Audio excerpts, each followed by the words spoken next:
Holy crap. People persist in doubting the evidence. Don't run and hide. Don't be afraid. Don't turn away any longer. The truth will set you free.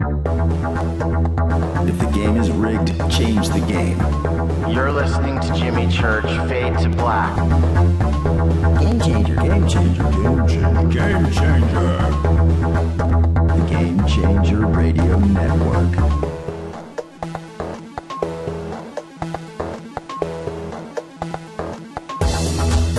Recruiting all of our antennas towards Jimmy Church.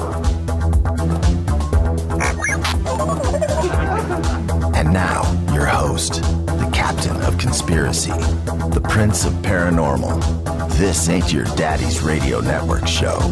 This is Jimmy Church, Fade to Black.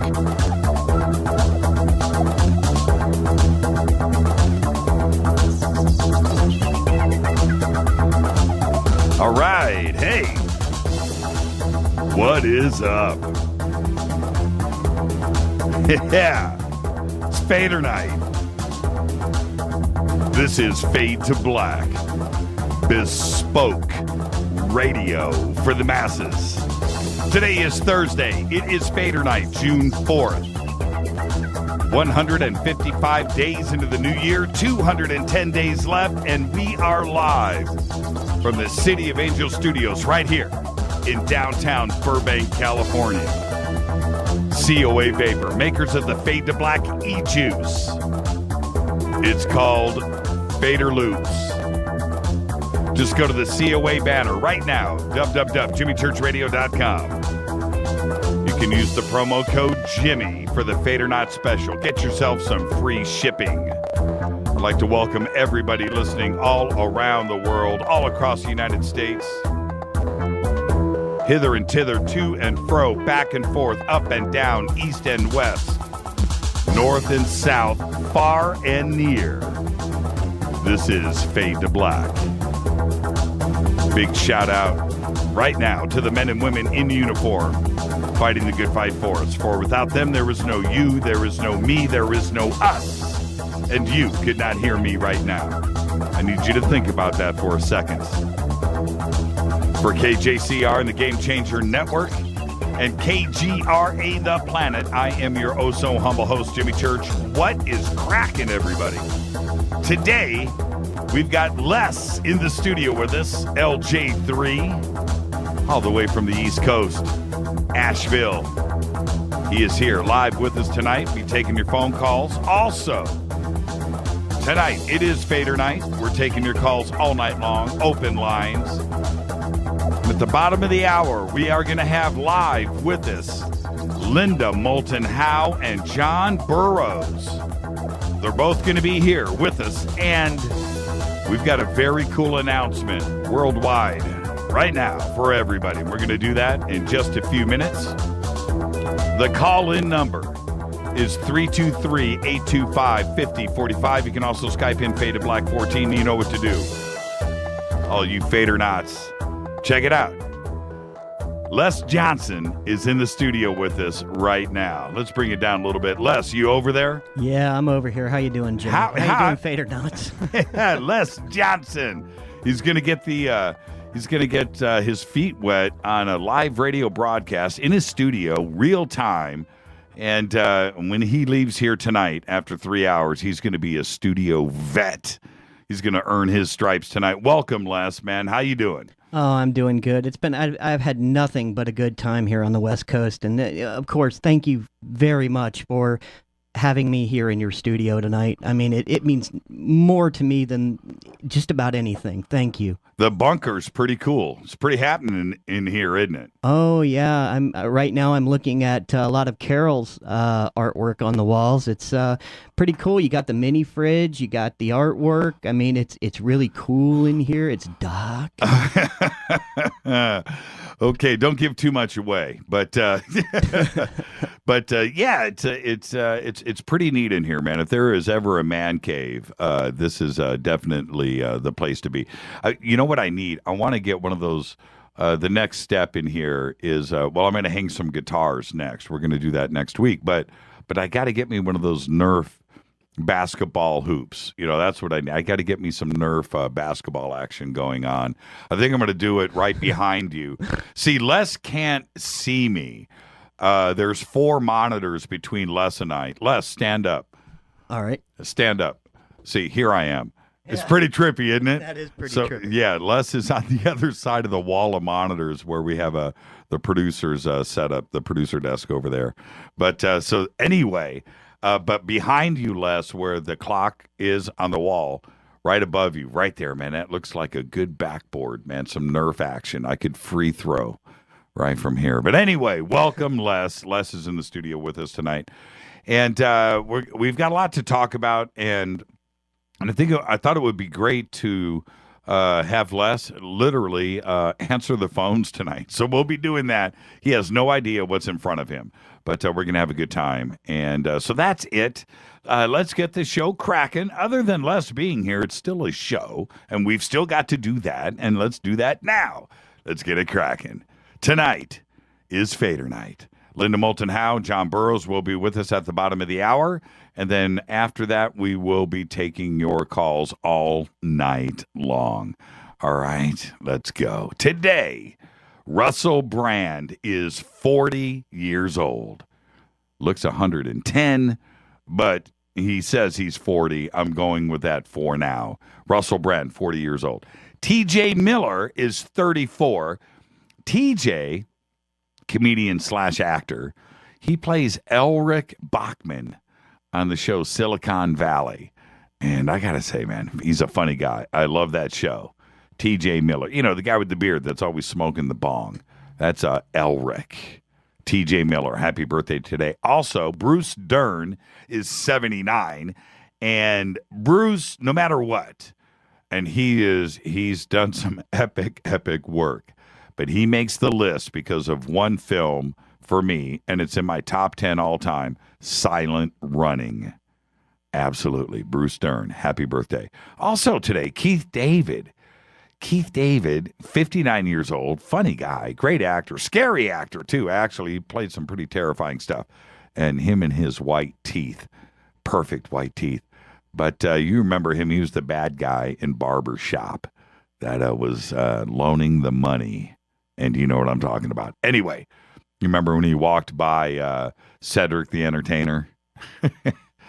And I can't say what he said. Anyway, our dead guy's birthday today is Dennis Weaver. Dennis, 1924 to 2006, died at the age of 81. And anyway, let's back up a step. He played the role as Deputy Chester in Gunsmoke, and later worldwide fame as he played Marshall McLeod in the series McLeod. But that's really not what put him on the map. You would think it would be, but it wasn't. In 1961, he did an episode of The Twilight Zone called Shadow Play, where he was trapped inside his own dream. One of the creepiest episodes of Twilight Zone ever. Go YouTube that one. I'm sure it's there. It's called Shadow Play. And then he was in Touch of Evil. Slayed in Touch of Evil. But it wasn't even all that. No. It was Steven Spielberg's first film, and it was called Duel, where Weaver played this, I think he was like a salesman, and he had a red Plymouth Valiant that he was driving across the country. Had to get to a sales meeting or something. And I think he cuts off a semi-truck, a tanker truck, an old Peterbilt, cuts it off. They have a, and then it was just him and that semi, and he never really saw the driver. Crazy movie. One of the best. And it was a TV movie at first. They recut it and released it in theaters on a major release. That's what I think about when I think about Dennis Weaver.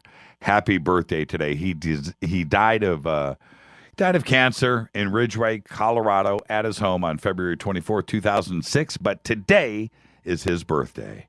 Moment of silence, please. Happy birthday, Dennis Weaver. All right, follow us on Twitter at JChurchRadio. Facebook, YouTube, everything's Fade to Black, J Church Radio. You know what to do. Go follow, like, subscribe wherever you are at. Today is Thursday. It is Fader Night. Linda, Moulton, Howe, John Burroughs with us at the bottom of the hour. You can shoot me an email to jimmy@jimmychurchradio.com. Oh, this week we have a lot to talk about. We had Monday night, we did the CITD wrap-up show. Last Friday, we had the CITD Contact in the Desert special event. This week, we had on Don Schmidt. We had on Tom Carey, the Roswell Slides. Last night, Margie Kay was with a stellar show with Margie last night. And George Norrie and Ari Gold was with us at the tail end of the show. So we have a lot to talk about. All right? And don't forget, tonight in the studio, Les Johnson, LJ3, is here taking your calls.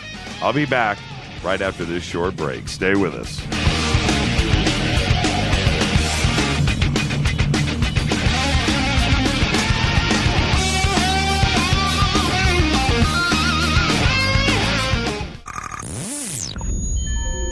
You're listening to Jimmy Church, Fade to Black. Fade to Black will now pause for alien identification. The station that talks the net. KGRA Radio. What's up, revolutionaries? It's me, Jimmy Church. Do you have an IRS or state tax issue? Well, I did, and I called national tax experts. My problems were fixed, done, fini, and man, I gotta tell you, it was a relief. National tax experts are a recognized tax office that services clients in all 50 states. It doesn't matter where you live. Give them a call. I'm telling you, they take the time to understand each and every client's individual financial status as well as their financial goals. And that's exactly what you need, my brother, when you're taking on the evil 3-letter. So, seriously, give them a call today at 1-877-909-5444. Again, 1-877-909-5444. Or go check out their website, www.nattaxexperts.com. That's NATTAXEXPERTS.com. Tell them Jimmy sent you. 9 out of 10 geneticists agree. Fade to Black is not your father's radio show on the Game Changer Radio Network and KGRA, The Planet. Hi, this is Chase Kletsky with Fate Magazine Radio, and you're listening to Jimmy Church and Fade to Black on the Game Changer Network and the KGRA digital broadcast station, where the Fader Knots rock.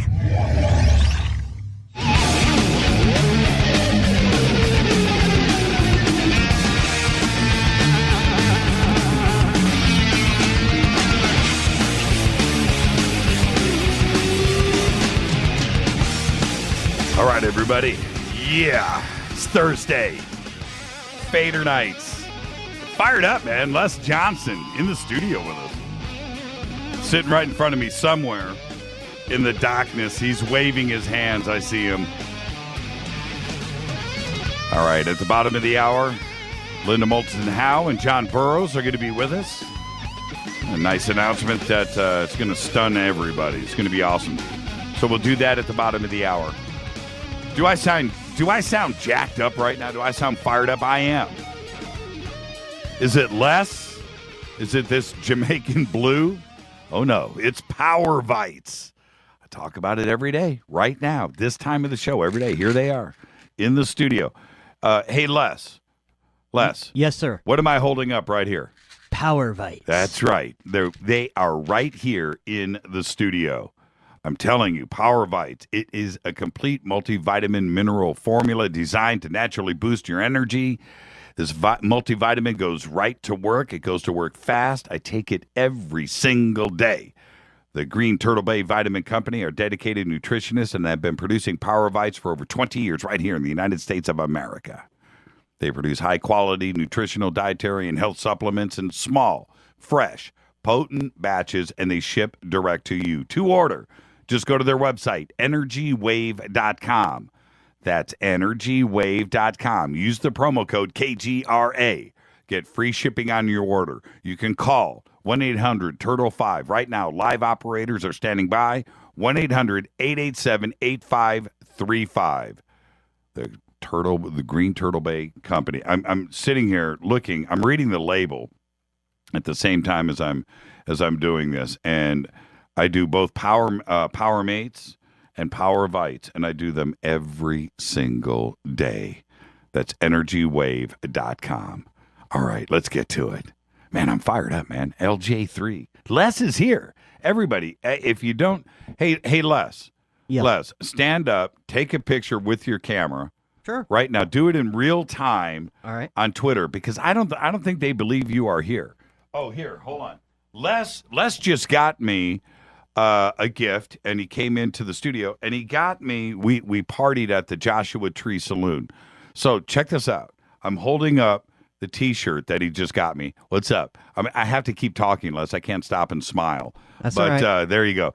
And so tweet that out. And there's proof that Les is here in the studio, man. I'm telling you. Les Johnson is here. All right. Les, I'm going to mute you while I do the news. Okay. Anyway, let's do this. On this day in history, in 1942, the Battle of Midway begins. And as big as that was, it wasn't as big as this day in 1976. This day in 1976 was one of the most important days in music history, if not the history of the world, because this day, June 4th, 1976, the Sex Pistols played at the Lesser Free Trade Hall in Manchester, England. Okay? They played for only 40 people. Listen to me. 40 people. This hall holds hundreds. But not on this night on June 4th. But out of those 40 people, and you can count a couple of waitresses and a couple of bartenders out of that 40, and maybe a roadie or two, right? And maybe the sound guy. So now we're down to like 30 people. You know who was in that audience? You know why that was so important? Listen to this. In the audience that night, Howard Devoto and Pete Shelley were in the audience. You know what they did right after this? They saw the Sex Pistols, and they decided to form the Buzzcocks. Also in the audience that night was Ian Curtis, Bernard Sumner, and Peter Hook.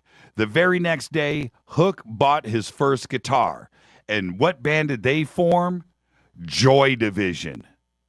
Also in the crowd that night, out of that 40 people, was Mark E. Smith. Following the Sex Pistols gig, he started The Fall. Also in the audience that night was one man named Stephen Patrick Morrissey. That's right. And what did he do after that? He became the leader of the Smiths. That's how important this night was. And just a few days later, the Sex Pistols, after they stormed Manchester on this day in 1976, they returned to London for a few gigs, July 4th, July 6th, that featured two brand new bands as opening acts. Those bands, The Clash and The Damned. This day in history, today, 1976, the punk era officially started. It's one of the most important days in history. The Sex Pistols changed it all. Think about that for a second. All right. Man, 40 people. And out of those 40 people, you got Joy Division, the Buzzcocks, the Smiths, The Fall. What a night that was. Man. So there you go. Man, that's kind of cool, huh? You get ufology and you get your punk facts right here on Fade to Black. All right, some fader facts for you. First one up. Underwater cameras are set to map Australia's Great Barrier Reef. And you know what they're going to do? It's going to be just like Google's Street View. That's a fact. Here's another one. A single fungi under the ground can be as big as 30 acres. 30. That's a fact. Check this one out. This is a good one. Siri, Siri on the iPhone. Siri, the voice recognition computer, is female only in the United States and Australia. Siri is a male everywhere else. Think about that. That is bizarro.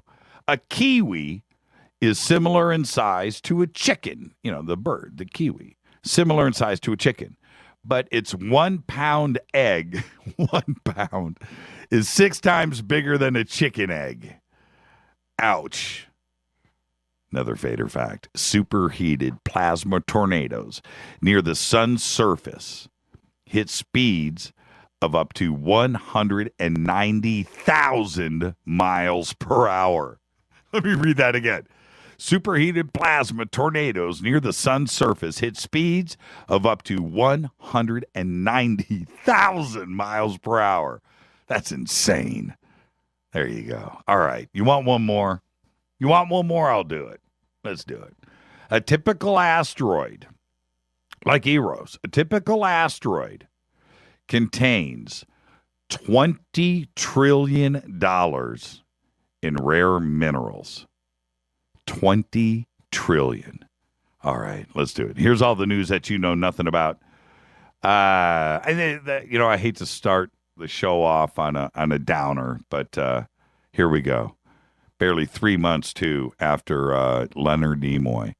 Star Trek fans like myself. Troubling news today. Nichelle Nichols, who's 82 years old, who played Lieutenant Uhura on the original TV series and in the films, suffered a stroke last night. And that's according to a post today on her Facebook page. It's been picked up on other news outlets, and there's some other stuff here. But again, thoughts and prayers and everything else are focused on Nichelle Nichols. Let's hope everything's okay. All right, so there you go. Let's pick it up from there. 4 million current and former federal employees may have had their personal information hacked. That's according to the Office of Personnel Management. They announced it today. The agency, which is responsible for security clearances and background checks, warned it was urging potential victims all day long today to monitor their financial statements and to obtain new credit reports because investigators believe that a massive breach of the federal data system was carried out by the Chinese government. Law enforcement officials and U.S. officials said today, all day long. The Office of Personnel Management says that only employees of the federal executive branch were affected by the hack. They said the legislative, judicial branches, and the uniformed military personnel were not affected. Oh, that makes it better, I suppose. There are currently 2.7 million federal executive branch employees. Insanity.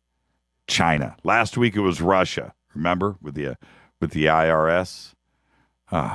Earth and Mars will be on opposite sides of the sun this month, meaning we're going to lose contact with our beloved Mars rovers and the orbiters and the satellites. Every 26 months or so, a Mars solar conjunction occurs, and mission controllers for all of our Mars robots need to make special arrangements for the interruption of service. From June 7th until June 21st, NASA will have to avoid sending signal commands to any of their robotic Mars assets, including the Mars rovers Curiosity and Opportunity, plus 3 orbiters, the Reconnaissance Orbiter, Odyssey, and Maven. As Mars approaches opposition to within 2 degrees of the sun as viewed from Earth, to avoid any radio interference, no commands will be sent. It's a glorious day today, by the way. A new California privacy bill would require law enforcement to obtain a warrant or wiretap order before searching a person's smartphone, laptop, or any other electronic device. One would also be needed to access information stored on remote services. Pretty cool. The bill is called the California Electronic Communications Privacy Act, and it passed unanimously at the Senate level and aims to modernize California's privacy laws. It was sponsored by State Senator Mark Lino, he's a Democrat out of San Francisco, who argued that California is in the digital dark ages in terms of privacy protections. It is supported by a coalition of the state's leading technology companies, including Apple, Google, Facebook, Microsoft, Twitter, Engine, Mozilla, the Civil Liberties Union of California, and the Electronic Frontier Foundation and the Center for Democracy and Technology. NASA and Verizon are investing in a new technology that would use already existing cell phone tower networks to monitor civilian and commercial drones. Listen to this. The federal agency is scheduled to begin testing this developing technology this summer. They are collaborating with Verizon to find a way to monitor private drone use, signing a $500,000 agreement last year to jointly explore where cell towers couldn't support communications and surveillance of unmanned aerial systems at low altitudes. So, according to records that have been released, NASA is working on an air traffic control system that would use radar and orbiting satellites to direct drone flight paths over the United States. Verizon is expected to make a proposal by 2017 for allowing the use of its estimated 12 to 15,000 cell towers nationwide as a drone tracking solution. One last one, really quick. I got to get LMH in here and John Burroughs. A security software firm has warned about a new strain of ransomware. That's right. Finding that even Russian hackers can be hackled with their own ransomware. Ransomware is a software that locks you out of your files until a fee is paid to the criminals behind the attack. Checkpoint researcher Natalia Kolosova detailed information about TrollDash, a newly discovered strain. Once it affects a machine, TrollDash provides an email address with which you can contact the attackers. TrollDash's creators provide their victims with an email address. The attackers use this email correspondence to demand a ransom and dictate a payment method. TrollDash was distributed via a spam email and once downloaded, immediately set to work encrypting files before placing a text file of ransom instructions on the target's computer. After contacting via email, they got a response back with instructions to pay 250 euros to get your files back. Checkpoint responded and attempted to haggle. The scammer offered to accept 12,000 rubles, a discount of around 15%. Eventually, Checkpoint was talked them into accepting 7,000 rubles, a 50% discount from the first demand. I'm not making this up. And I actually had about 6 months ago on my tablet, late at night, I'm surfing and goofing around. And I got this message. I went to click on this website. I got this message. To unlock your tablet, you have to go to, and it was like MoneyGram, and with a code, and you had to send it out $200 to unlock the tablet. I was like, what the heck? And I couldn't. It was kind of brutal, too. I couldn't get anywhere around on the tablet after this. And actually, that was on my iPad. It wasn't on my new Lenovo that I use. So anyway, what did I do? I just stuck the little pin in and did a factory reset on the iPad. That's all I did. And I got rid of it. But for about an hour, I was freaking out that they locked out my tablet. And I had to send $200 to get it unlocked. I wasn't falling for that. I just did a factory reset, and I got rid of it. I don't know if it's the same as this, but this is Fade to Black on the Game Changer Radio Network and KGRA The Planet. I'm your host, Jimmy Church. Tonight, LJ here with us. LJ, say yo. Yo. He's right here. When I come back, we'll be joined with Linda, Moulton, Howe, and John Burroughs. Stay right there. I'm your host, Jimmy Church. It's going to rock tonight. It is Fader Night. Be back right after this. Stay with us.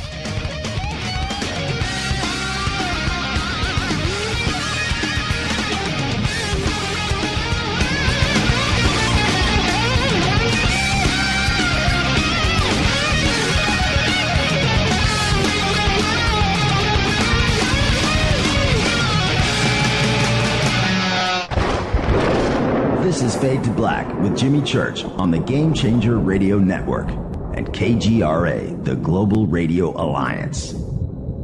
The station that talks the net. KGRA Radio. Hi, this is Jimmy Church of Fade to Black. Today, everybody, the Fadernauts and planet Earth is vaping. And I'm very proud to announce our very own e-juice. When we were approached by City of Angels Vapor about Fade to Black e-juice, I wanted to make sure that it was the very best and that the flavors were something that I could create myself. And we did just that. Introducing Fade to Black Fader Loops. This will take you right back to Saturday morning cartoons and your favorite bowl of fruity, loopy cereal. Just click on the banner or go to www.coavapor.com. Enter the promo code Jimmy for the Fader Not special. That's www.coavapor.com. Go back, Lee Tappy. Imagine no longer being tied down to your computer, but having the freedom to take live talk radio with you anywhere you go. TalkStream Live introduces our first ever iPhone application. The talk shows you follow now follow you. And your iPhone is now the fastest and easiest way to stay connected to the best talk radio on the internet. Let TalkStream Live transform the way you listen to radio. Listen to live talk shows 24 hours a day, 7 days a week. Mobile talk radio from TalkStream Live. Now available in the iTunes App Store. This is Toby Kebbell. You're listening to JimmyChurchRadio.com. Don't hurt me, Jimmy. I'm only little. Hey, I'm Adrian Grenier. And this is Ari Gold. We're the Honey Brothers. Yes. We're of the Honey Brothers. Hey, I'm Adrian Grenier. And I'm Ari Gold. We're the Honey Brothers. And you're listening to Jimmy Church. The Revolution. Attention, all Fadernauts. Studio Dome has a special deal on their SD1 Bluetooth speaker. Just go to jimmychurchradio.com, click on their banner, enter the promo code Jimmy, and you get $40 off and free shipping on the SD1. It's voice activated, comes with a USB antenna, cables, and a carry bag. Never listen to your phone, tablet, or laptop speakers ever again. It's the only way to listen to Fade to Black. That's jimmychurchradio.com, Studio Dome banner, promo code Jimmy. Go back, Lee Tappy.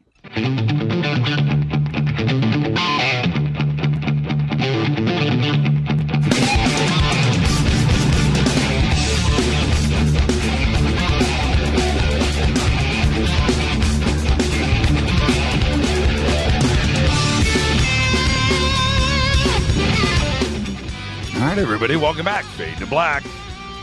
Bespoke radio for the masses on the Game Changer Network and KGRA The Planet. I'm your host, Jimmy Church. Tonight is Fader Night. Les Johnson, LJ3, is with us live in the studio all the way from Asheville, North Carolina. Came across, has been in town for the last almost, man, I would guess going on 2 weeks now. Spent the weekend with us at Contact in the Desert. And normally he is, he's with us on Fader Night, but that is from North Carolina. So he is live in the studio with us. And I would like to welcome to the program two of our good friends, Linda Moulton Howe and John Burroughs. Hello, kids. How are you? Hi. How are you doing? I'm doing great. John, are you there? I'm here. All right. Now, again, welcome back to the program. And we've been announcing this. Okay, somebody is typing. You can't type. It's loud. Okay, whoever's typing, remove remove hands from keyboards. We've been talking about this all week, which is this announcement. And you know what, John, I'm going to hand it off to you. This is a big night for everybody. And so let's just start right there. What's going on July 30th? Well, on July 30th, besides it being my birthday, I'm going to start a new radio show, okay? It's going to be called Phenomena Radio. Linda's going to be on the show in different capacities, but for sure she's going to be on the first few minutes doing some updates on news, different items. She can go into that a little bit in a few minutes.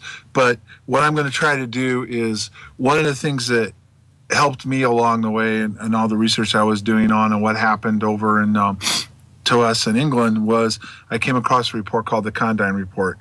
And in it, it talks about the phenomenon and some different things about it, what it can do, how it can affect different things that it might have, different things that could help people understand maybe what they've had to deal with. The fact that it's being weaponized and all kinds of things along that matter. Also, the fact that I did some FOIA with the MOD, it's been over a year ago now, and caught them in a lie when they said they had released everything, and now they've admitted they haven't. They've been stalling on that now ever since, and it's coming up on the point where it went to the House of Lords itself a couple months ago, and it was asked by on the floor of the House of Lords what was the status of it, and they stepped around it again, saying sometime in the future they will release some of this stuff, which had to do with policy files. So going to go into that. I'm going to try to get a lineup of really some good guests going into, science, technology, weaponry. We're going to go a little bit into the prophecies because in September the blood moons are coming up. So I think it's going to be an interesting show. I'm going to have some things I want to bring different people on to talk a little bit about condign and stuff like that. So that's what's going to happen. It's going to start Thursday, July 30th. It'll be 7 to 9 Central, or I believe it's 8 to 10 Eastern.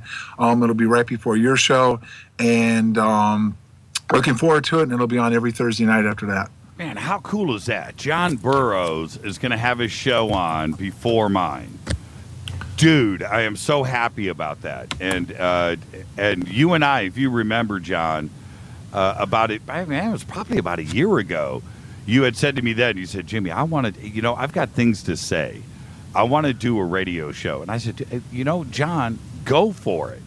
And here we are a year later, and who would have thought that we would be on the same network and sharing airtime together, and congratulations and welcome to the team.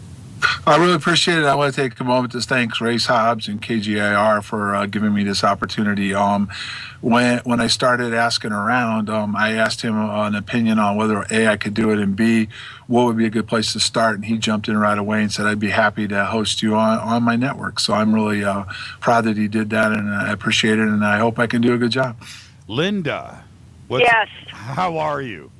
Well, I have a couple of things to contribute that would be in the theme of what John and I hope that we'll be doing weekly, starting July 30th and continuing each Thursday, and that is I have a piece of news that has come to me just in the last 90 minutes because of the posting that we were going to be on your show tonight. And this, I thought what I'd do is share it in total because it is so important. I know that John will want to try to have me or him follow up, but this is exactly what we are hoping will be part of the feedback when we're on the air on a regular basis, and that is getting new information from people out there who were at Bentwaters. What have you got now? And I'll say that, really quick, Linda, and it's funny that you're saying this now because Linda and I had one of our famous 2-hour conversations today on the phone, and I did not know about so this is... this is brand new. I'm excited. Came to me. Yeah, absolutely. Yeah, and so... I'm going to read it, and then you guys can make some comments, and then I wanted to talk about another subject, but I feel this is really important.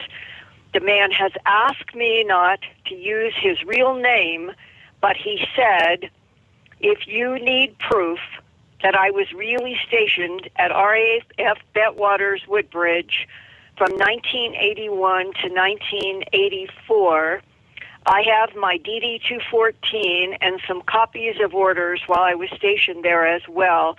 I was also released with an honorable discharge at the end of my service in 1984.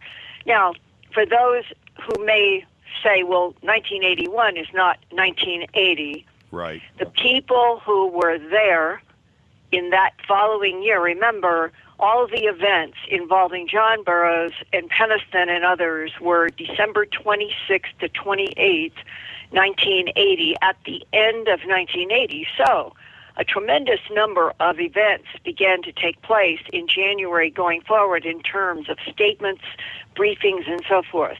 So now, take a listen to this. Quote, I was in the U.S. Air Force from 1981 to 1984 in my first tour of duty after tech school at Lowry Air Force Base in Colorado.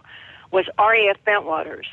I was an airman and worked as an aircraft armament systems specialist with the responsibilities of working on the weapons systems for the 81st AGS, that's Aircraft Generation Squadron.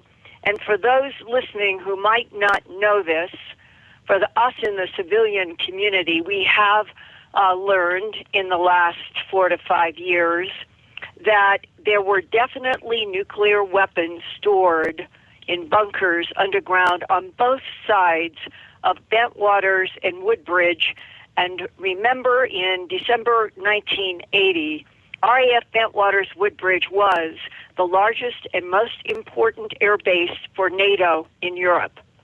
So now continuing. At Bentwaters, my work primarily focused on working on A-10 aircraft in regards to anything weapons and weapon systems related. I arrived at Bentwaters a few months after the incident at Rendlesham, and he thinks that he arrived there somewhere between July, August, September, in that period of time. And often, even though I was not a security policeman, some of my friends were, and he calls them capital SPs, security policemen. And one of my roommates was an SP as well. So I was often in the company of SPs while stationed at Bentwaters. I distinctly remember a couple of conversations that I had with two SPs. Shortly after my arrival at Bentwaters, I was completely unaware about the occurrences at Rendlesham, but I was speaking with two SPs who said they were there during the times that the craft had landed in Rendlesham Forest. They both told me with great conviction and certainty that there was a film recording of the craft in the forest that was recorded by the Air Force. Most interestingly, both of the SPs claimed that live beings were seen near the craft landing area and that these beings were recorded on the film. These beings were definitely not human beings, but looked human-like, meaning in a humanoid torso. They referred to these beings as, quote, small alien beings, close quote. I don't have any more information or details on what they look like, but both these SPs were adamant that a film recording was taken and exists of these beings in the craft. I also don't know which of the two landing days that the video was recorded on, and you and John and I know there were three. The midnight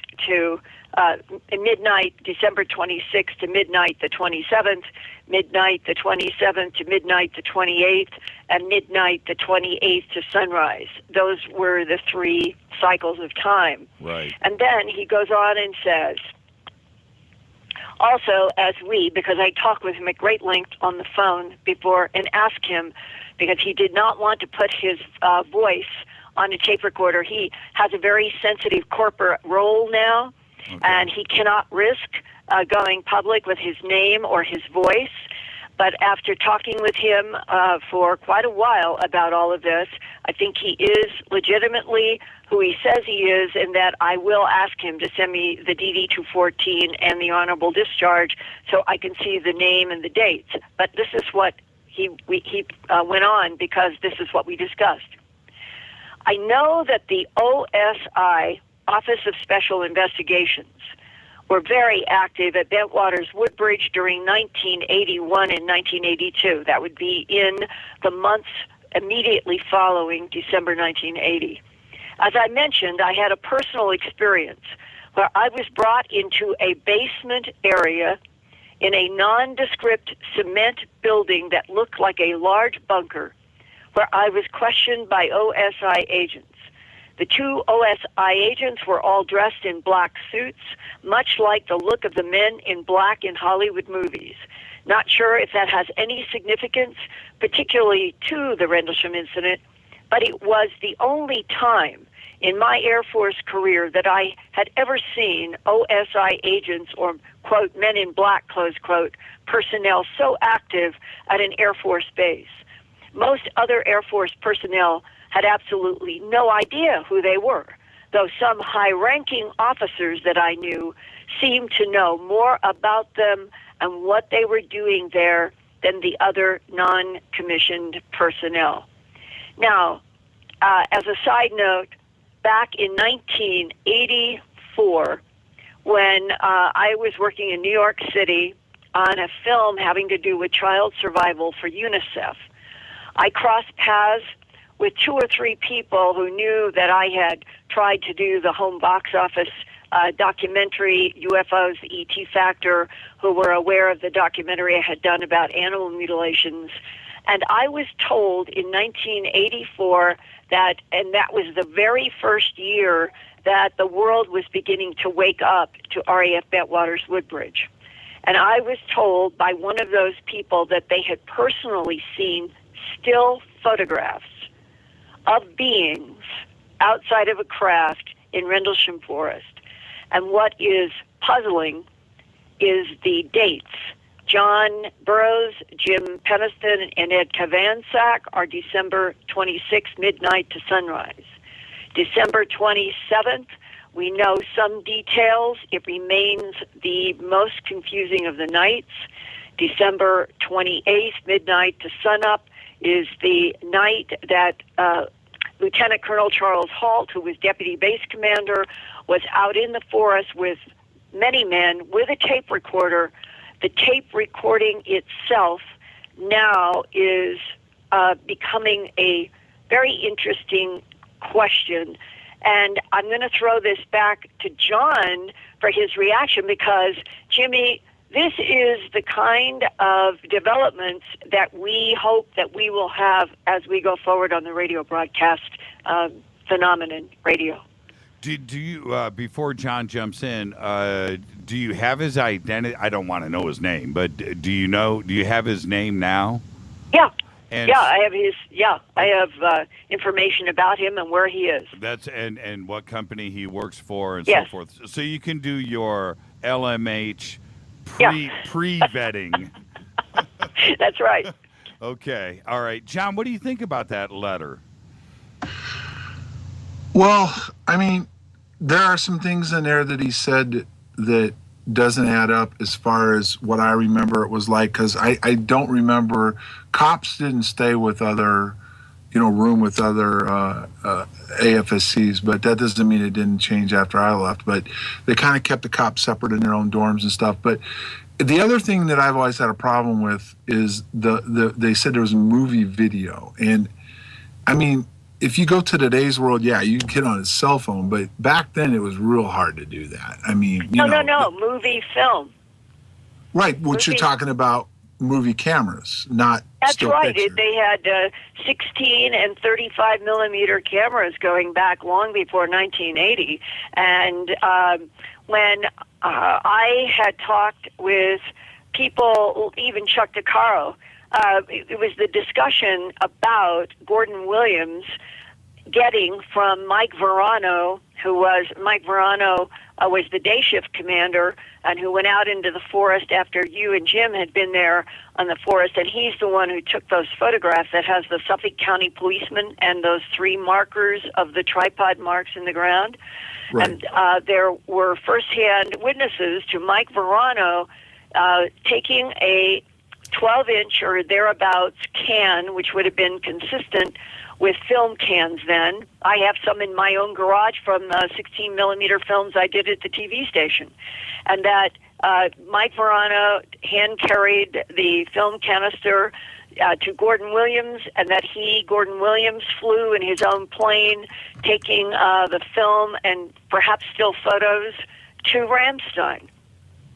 Right. No, there's no doubt there were still photos. As a matter of fact, there's one floating around out there that shows a very interesting picture of what we actually were dealing with. But I'm not sure about motion pictures, but I do know there's pictures. As a matter of fact, I know I actually got to meet with Captain Verano, in the early 90s when Unsolved Mysteries was being filmed. But the interesting thing that happened with that is that we did it. Now, they brought myself, Colonel Halt for the first time spoke. Captain Verano came in and Master Sergeant Ball. Well, Colonel Hall shut down Verano. He they got into a very interesting conversation because he was there to talk about that for Unsolved Mysteries. And all of a sudden, Verano said he wasn't going to go on camera, and they sent him home. And since then, Verano's never said another word about that. But prior to Halt talking to him, he did tell me that, yeah, he did transport General Williams, to a waiting airplane, and the airplane took off from Bentwaters and headed over towards Germany. So there's no doubt there was pictures, but I just still find it hard to believe there was motion pictures because... No, not in 1980. I mean, I was working in 16-millimeter film in news in 1968 in Los Angeles. We worked on flatbeds at Stanford making documentary films, and then I was hired in news at KNBC. Right, no, it existed, Linda, but the thing about Bentwaters, and this is the way it was back then, even further on into the 80s, there was only one place there would have been a camera. That would have been public affairs, okay? And if they had it, and that's the first thing that you'd have to find out if they did, because they didn't necessarily have motion picture, that kind of stuff, equipment laying on all the bases. So first of all, they would have had to got a hold of public affairs. They would have had to got them to take all that bulky equipment out there and set it up. Now, I was out there 2 different times. Obviously, the first night was complete surprise. The third night, they were looking to see if it would come back. I never saw that kind of equipment. Well, it would have been a hard area to put it in. But there's one point that Linda's trying to make, and I'll say this right now. Put video aside, John, with the bulky video, but a little tiny 8mm Super 8 with sound camera. My dad had one of those. I still have to get tortured with old family films of right. No, I remember those. I don't disagree. I just never saw that. One more insert in here as an important footnote. Larry Warren, I think, needs to be given some respect, and that Larry Warren said that he did see the cameras. Remember, they had a front load and the back wind. That's why in the cameras we used at the station, they were 2 circles. You understand today you don't see them anywhere, but they were 2 circles because you were feeding film through the camera and it was being wound up, and that's the part that would go into the lab. We used them all the time in news and documentaries. So when Larry wouldn't know that, and when Ben Javis and I did that 6-hour recorded interview with Larry Warren in 1986 in Connecticut, that was one of the pieces that he said that he saw one of those film cameras of the description that I just made. So let's assume that something important happened December 27th when you and Jim weren't there, and that is a huge mystery, and that by the 28th, John, if what Halt told us at the National Press Club 5 years or so ago, the National Security Agency of the United States took over the investigation of Bentwaters by some point on the 26th of December. They could have had flown in from Paris, from London, from anywhere, really first-class equipment for the night of the 28th. Right. I mean, the plane that I saw came in on Sunday night after the first 3 nights. But, yeah, they could be. I'm not saying there isn't 100% that there wasn't film made out there, but there's no doubt I would not at all. There was pictures, and some of them had to come out. And there's all kinds of 35mm cameras out there taking pictures of what was going on. So. And Jimmy, right here is what I would love to make an appeal to your audience, and when we get on the air with Phenomenon Radio, this is exactly the kind of content, if there is someone out there who can prove that they had firsthand knowledge, if it exists, then we are open through email, through hard mail, through FedEx to get information from people who may have been sitting on it for the last 36 years.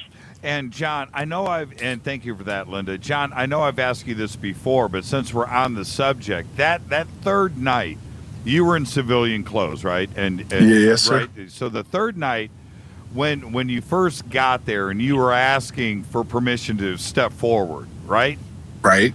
And you were there, I wasn't, so please, I don't want to put words in your mouth, but you were asking for permission to step forward. At that moment, and I know it's a long time ago, but can you, wow, You need to oil your chair. Yeah, I'm sorry. I just leaned back. I apologize. I went through that problem here. Yeah. That even came through loud at my phone. Man, Sorry. I won't move anymore. Sorry. Man, that was like creature features on Friday night when the coffin is opening, So anyway, can you accurately count and remember everybody that was around you? Okay. When I first went out there, so I won't go through the whole details, but there was just 3 of us that were going out there. And I'd known something happened the second night because I went up on the desk the morning, the Saturday morning, and they had more stuff go on the night of the 26th, Friday night, and the early morning of the 27th. And that's when I found out something came back. So I went to the dorm, had some breakfast, went to the dorm, and found a couple guys I worked with and said, hey, guys, you're not going to believe this, but something happened last night. So we made a decision, the 3 of us, to go out there that night, not knowing that we were going to run into Halt's party and all this other stuff. So we went out there on our own, and when we got out there, all this stuff was going on. So there was a couple of those guys were with me, and then I was up at the gate for a little bit. We were up at the gate, then we went out to a staging area, and then we went forward. I don't remember the different people that... Oh, man, I think we just lost John. Or the NSA just pulled the plug. Yeah, we just lost John. I'll wait for him to... we were having issues, as you know, Linda, with John all day. So, yeah, and Jimmy, if you want, while you're waiting to get him back on the air, I would just like to say to your audience, since this is so important, John Burroughs was threatened with death in 2013. Right. And he was dealing with civilian doctors who could not understand how this guy in his late 40s with no other heart defects, damage, nothing. Why was he having atrial fibrillation where the heartbeat gets off and the lungs start to fill up with water and all of that? And a person that John and I know, and we know him personally, who is behind the matrix on the other side of the wall in which the government and the counterintelligence and intel operatives try to stay in control of all of this. This person gave information to John's doctors at the Phoenix VA. And Jimmy, it was that Project Condign Unidentified Aerial Phenomena Report, 460 pages, about the fact that radiation from unidentified aerial phenomena can damage human tissues, including hearts, and manipulate minds. Those phrases are in throughout the Condign Unidentified Aerial Phenomena Report, and it was that classified material that was reinforced to the civilian doctors to look at the leaflets in the mitral valve of John's heart. And that is what saved his life. Jimmy, it meant that there was hidden information known behind the walls of government investigations that the civilian doctors did not know. And as soon as they were given that information, they were able on December 18th, 2013, to open up John Burroughs' chest and put in a replacement mitral valve with new leaflets. And when they did that, they found that the anterior rear leaflet was shredded. This is the formal word, shredded, and that the front foreground leaflet was damaged. And it is our understanding at this point that it is the shredding of that leaflet that is related directly to some of the known impacts that this radiation in frequencies that are non-ionizing but still cause damage to human tissue when they are emitted from what the UK calls unidentified aerial phenomena, UAPs, and the American history has always said UFOs, unidentified flying objects. So here is... Linda, stay right there. We're up against a hard break. So let's do that right now. This is Fade to Black. Bespoke radio for the masses. Tonight, John Burroughs and Linda Moulton Howe will be with us. What an announcement. They've got a show coming up July 30th. I'm your host, Jimmy Church. Les Johnson is in the studio with us tonight. Fader Night, taking your calls. I'll be back right after this short break. Stay with us.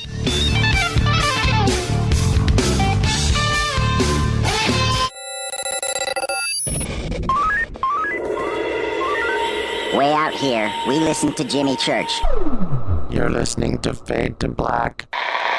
Always on the edge of the hottest alternative talk. Jimmy Church with Fade to Black. KGRA Radio.com. Hey, everybody. What's up? Jimmy Church of Fade to Black. And check this out. The 2015 MUFON Symposium will be held this September 24th through the 27th in beautiful downtown Irvine, California. Expanding ufology, opening new doors in academia, industry, and media. Former Defense Minister of Canada Paul Hellyer will be there in person. Former CNN news anchor Cheryl Jones, TV news journalist Jaime Maussan, and MUFON's chief photo analyst Mark D'Antonio. They're just a few of the growing list of names for the 2015 event. It's September 24th through the 27th at the beautiful Hotel Irvine. Get your tickets today at MUFONSymposium.com. That's MUFONSymposium.com. Go Beckley Tepe. ¿Qué tal, mis amigos? Yo soy Mario Carson, el tiburón, y los invito para que escuchen a mi buen amigo Jimmy Church Radio. ¡Claro que sí! Did you ever turn to your radio for your favorite talk show to find that it's been preempted for this? In the air, to deep right center. Back goes Lewis to the wall, and it's out of here!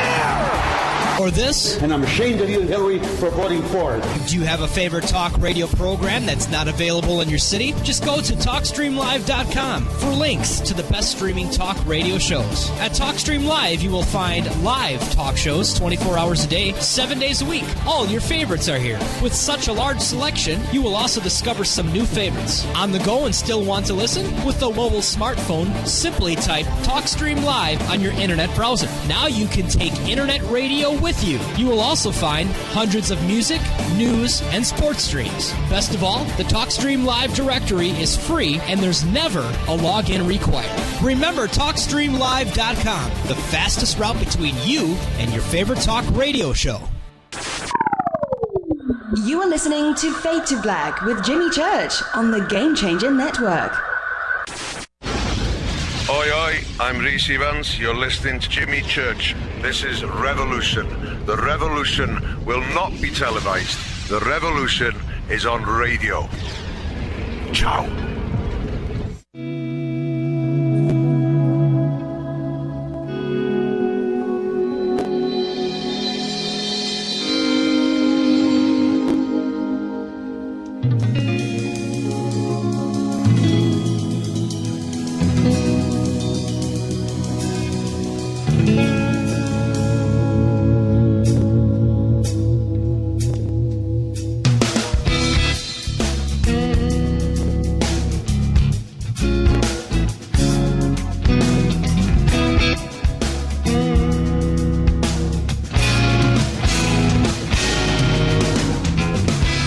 Everybody, welcome back. This is Fade to Black. I'm your host, Jimmy Church. Bespoke radio for the masses. It is Fader Night. Little shift in gears tonight, bringing on Linda Moulton Howe and John Burroughs, talking about their new show, Phenomenon Radio.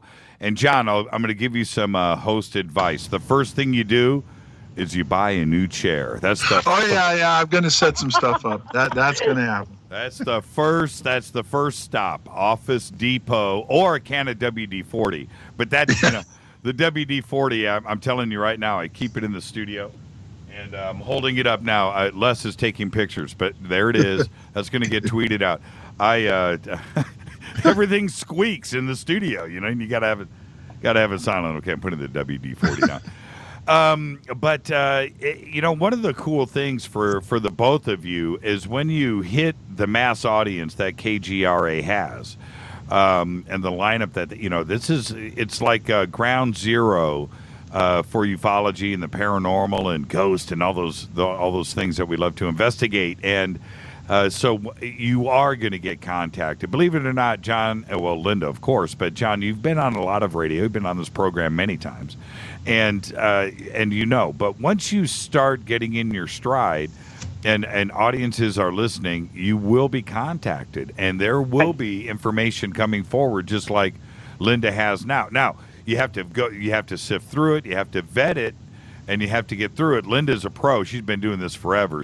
I have no idea how much email that young woman gets every single day, but you have to take some at face value, and you have to vet through it and get through it. But this is exactly what's going to happen to the both of you here on out.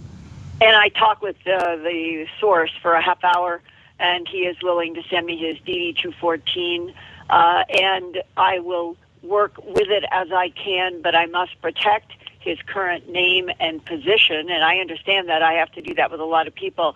But Jimmy and John, one last really important piece, and John, it would be great for your comment on this. This is going back to Christopher Kit Green, MD, PhD, who was on the aviary list in the late 70s, along with others, as being either in intelligence or UFO investigators or counterintel.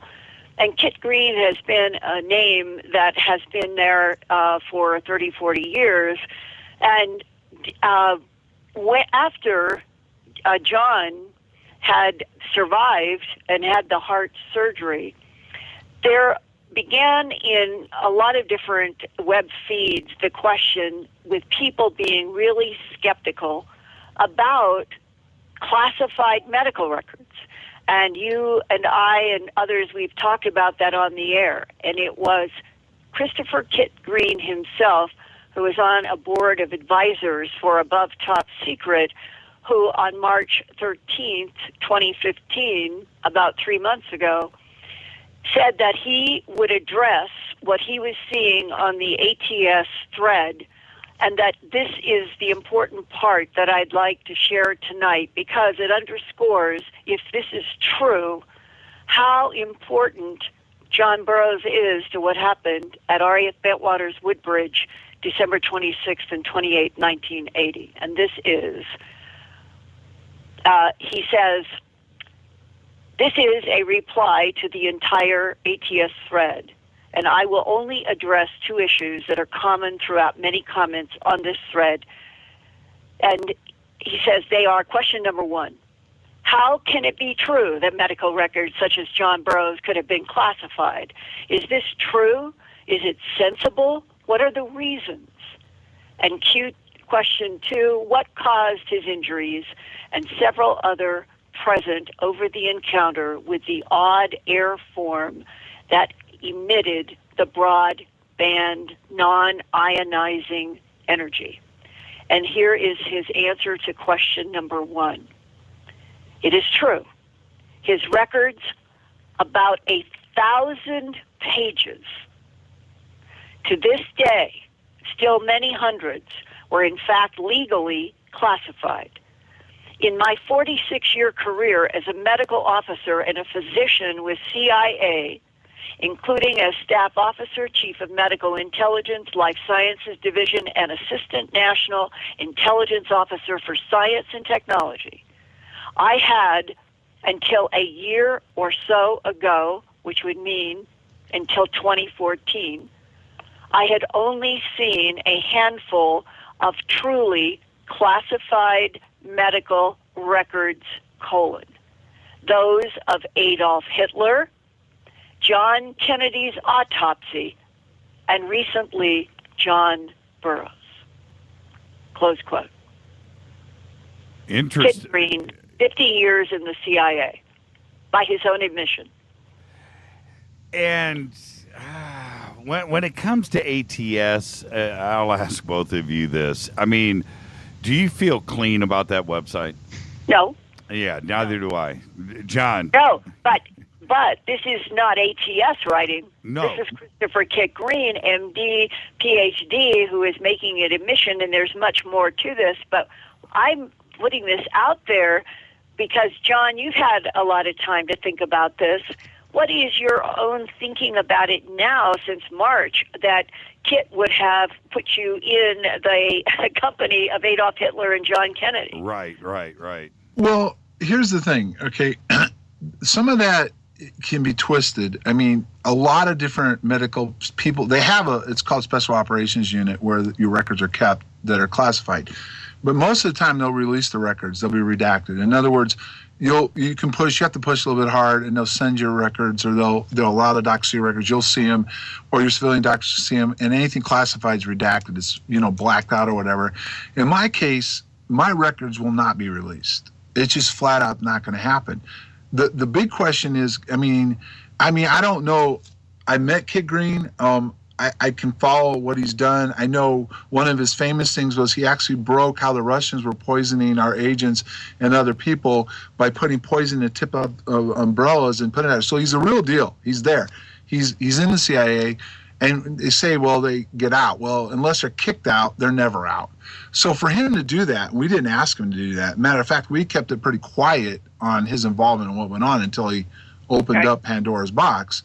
So it's interesting, and I don't know what to make of it, because honestly, if you follow me, when I got sick, I went to Wright Pat. Well, I found out later from some people that worked there, they said, well, that's where the best technology is to evaluate these kind of situations. Well, I didn't really understand that at first. Now that makes sense. But honestly, and he won't tell me what would make it that classified. I don't even understand it. But I did get a settlement. The VA acknowledged I was injured in the line of duty at Bentwaters for what I said happened. Hello? A comment. Okay, you came and went there, John. Go ahead, finish. Okay, the VA admitted that I was injured in the line of duty, and it was based on my case claim, which was simple. I was in Rendlesham Forest. I had Colonel Hall write a letter. Williams was involved. Condyne was involved, all these different things. And that's how they decided to rate me, give me disability, and treat me. But they're not going to release my records at all. I'm not going to have any access to them. And that's the biggest mystery of all. Why? And John, can you explain that Kit Green used the word in the rest of this comment saying that your medical records were largely handwritten and entangled in other SAP, which is special access projects, and that whatever was related to you and what happened to you in Rendlesham Forest, December 26 and 28, 1980, is involved with a lot of other highly classified research of which your medical records are entangled. Yeah, there's no doubt they are. I mean, we're not going to get the records, and the only chance we'd even have of starting to try to get the records, and that's not going to happen, would be if we filed a federal lawsuit. But the whole parameters of what we were going to file a federal lawsuit on was I wasn't getting treatment and I wasn't getting taken care of because of my disability. Well, they've handled that now. So it'll be real hard to get in front of a judge in the first place. But even if we did, I mean, they can invoke national security, which I'm sure they would, because that's why they won't release my records and no one's going to know. But SAP programs, there's no doubt, if you look at Condyne, they're talking about radar technology, stealth technology, even as far as warp drive and all these different things that whatever this is can do. And they're clearly working on programs based on what we encountered in that forest. Well, what happens, John, what happens when your doctor needs your stuff? I have select doctors now inside of the VA and the DOD. And it's funny, when I see my regular doctor, she has to leave the room on certain things, go make a phone call, tell this doctor what's going on, and then come back with what they are able to access and tell her what needs to happen. What kind of crap is that? That doesn't even make any sense. Well, it's classified, and you have to have a clearance to know what you're dealing with. And that's what happened when Kit Green wrote this letter to the attorney that went to the DOD and to the VA. DOD got in the middle of it, and they started working on me. But only certain doctors can have access to these files to know what to do. And it was clear what they did with my valve and stuff. They took it. They shipped it out. They were studying it. Quite honestly, look, I mean, let's just get down to the get down here. That doesn't make any sense on any level to have somebody's medical records classified. well, unless you have some extraordinary experience, like maybe a UFO.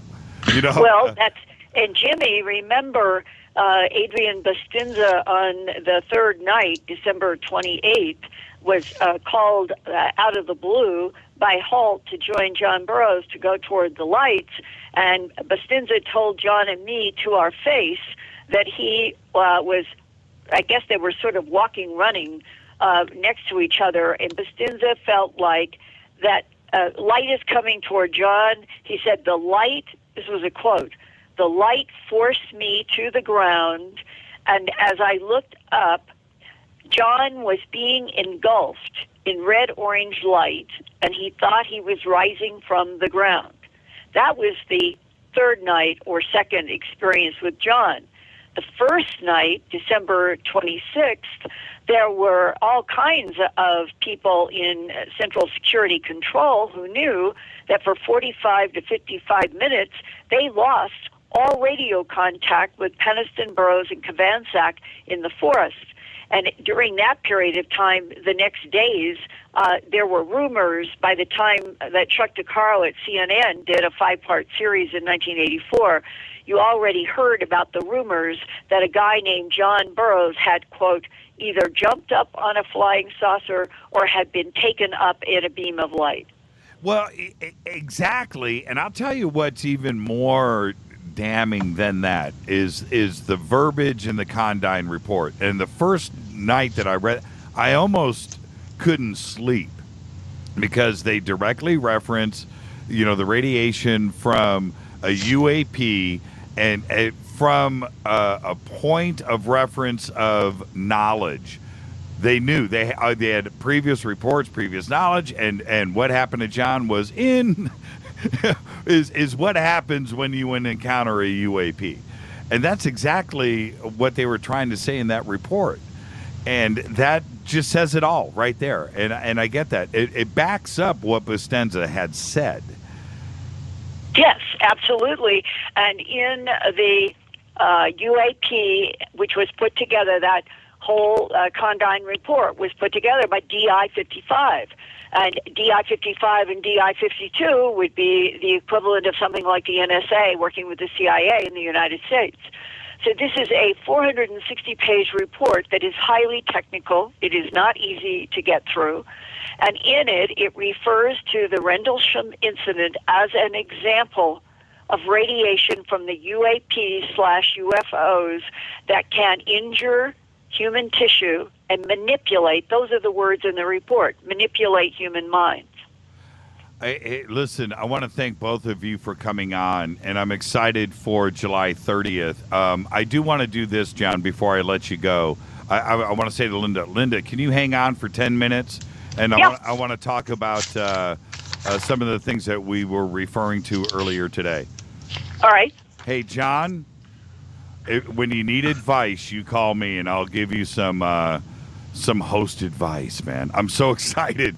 We'll do. And is it really your birthday? So I wanted to open it up on that last Thursday in July, and my first guest will be Nick Pope. And most people don't know this, but Nick actually was one of the people involved in getting the Condign report started. And actually, in some of the report are some of the documents that he was involved with. So I'm going to have Nick on that to start the show with getting into Condign a little bit, and then over the next few months going into Condign. Like Linda said, it's very complicated, and Nick has even said most people can't tackle it because they don't have the science background to understand it. So that's going to be the debut show on my birthday, and I'm looking forward to it, Jimmy, and thanks for having me on. You got it, man. And anytime, hey, I'll come and co-host with you anytime, man. Hey, that'd be great. Let's do it. John, what is the revolution around the sun, your number? Say that again? What number? What birthday number? My birthday? Yeah, on July 30th. How old? I'll be 55. It's 55. Okay. I ask always in terms of revolutions around the sun. Yes, so 55 and debuting on the radio, man. It's going to be a great night. I'll be there for sure. Thank you so much, John. Me too. Right, thanks again. Talk to you soon, Linda. Thanks, Jimmy. Okay. Bye.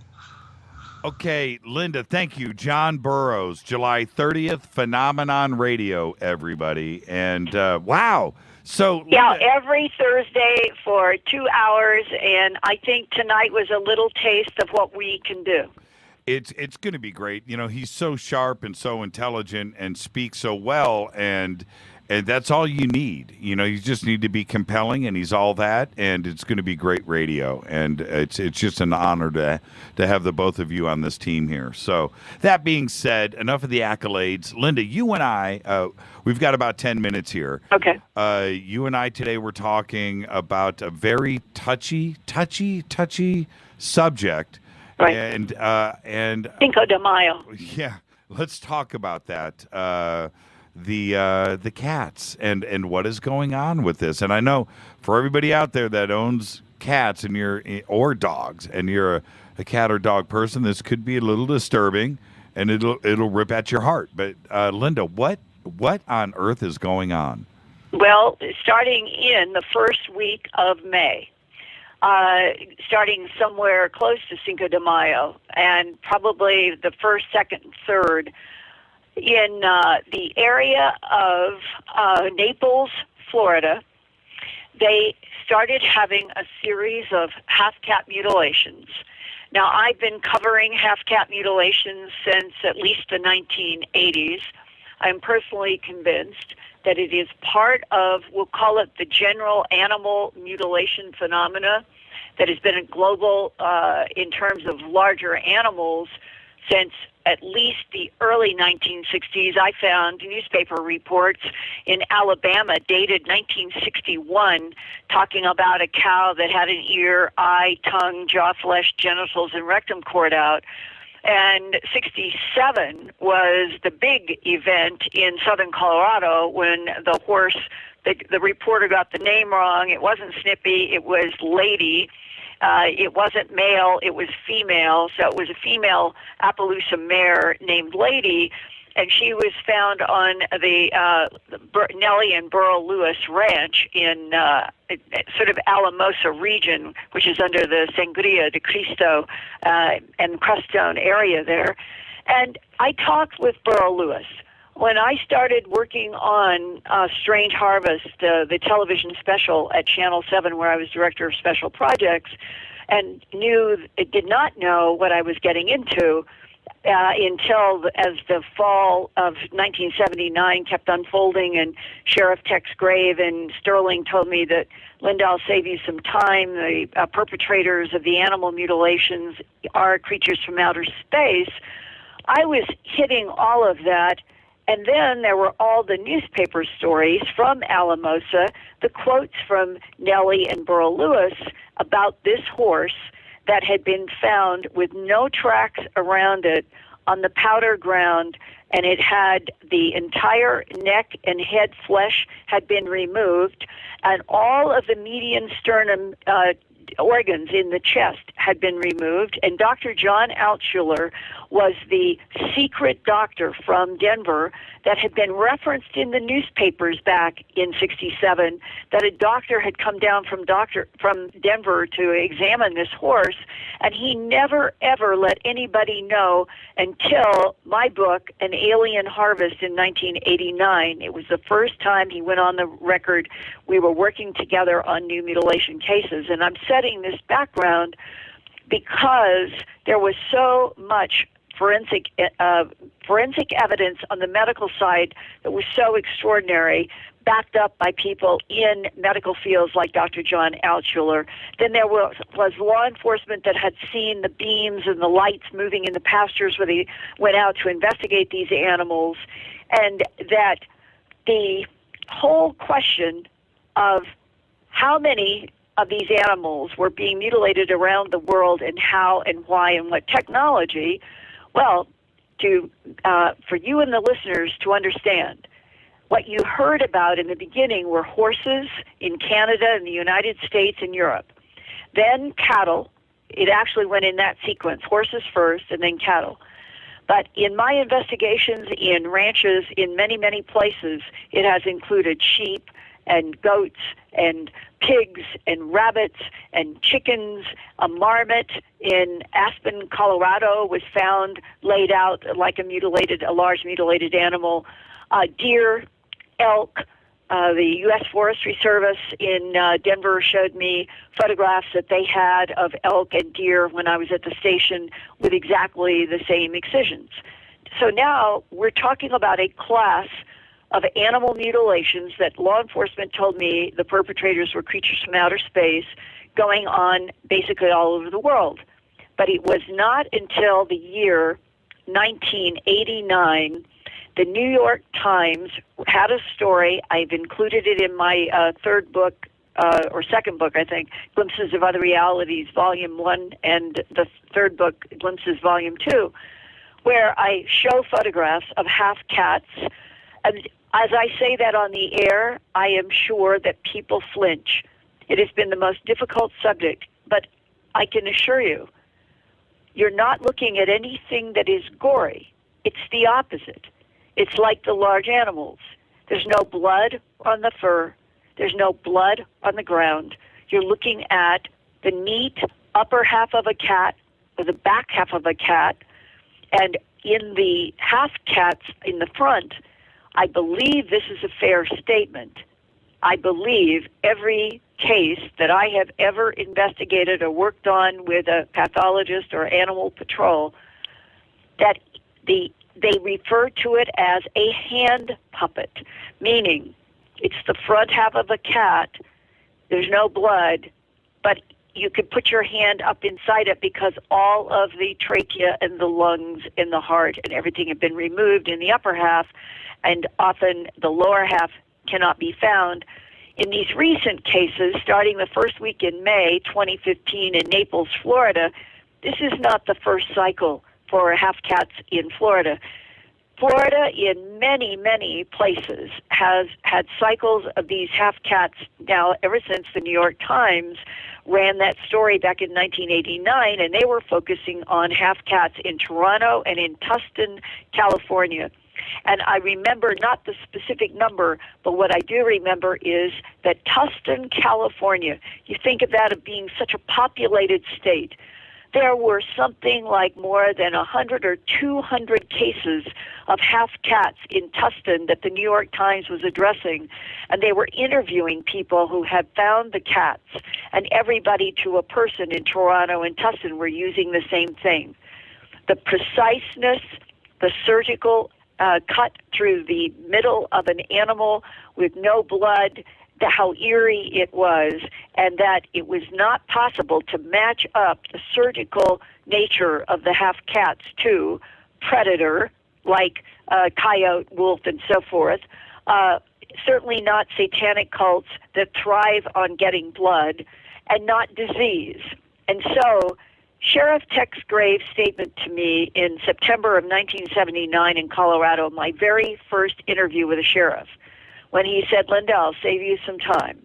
The perpetrators of these animal mutilations are creatures from outer space." Not only has that been supported and sustained over all of these years, but in 2015, the number of half-cat mutilations alone in just the last few months, going back even into 2014, I have cataloged in a two-part earthfiles.com at my news website, earthfiles.com, and it's in parts 1 and 2, and I call it More Half-Cat Mutilations in Naples, Florida, and Half-Cat History, so that you can look at the x-rays and the photographs, and of course I put it in real X-Files to protect people. Only the subscribers can get into my mutilation reports. I'm not trying to upset anybody. I just strongly feel we all need to keep looking straightforwardly at what is happening on this planet. Animal mutilations are a part of that, and they have been for decades, probably centuries. And Jimmy, it seems to me it comes down to one word. What is the need of the non-humans? And I think it's a genetic harvest. Well, and you mess with something like a cat or a dog, then it's trying to mess with our emotions. That's what I think, because I go immediately into disturb mode. Check this out. Right now, this just came across on Twitter. It says, I grew up in Tustin. I saw one at CT Gym when I was 13 or 14. I told my mom about this years ago. Just popped up in Twitter, just like that.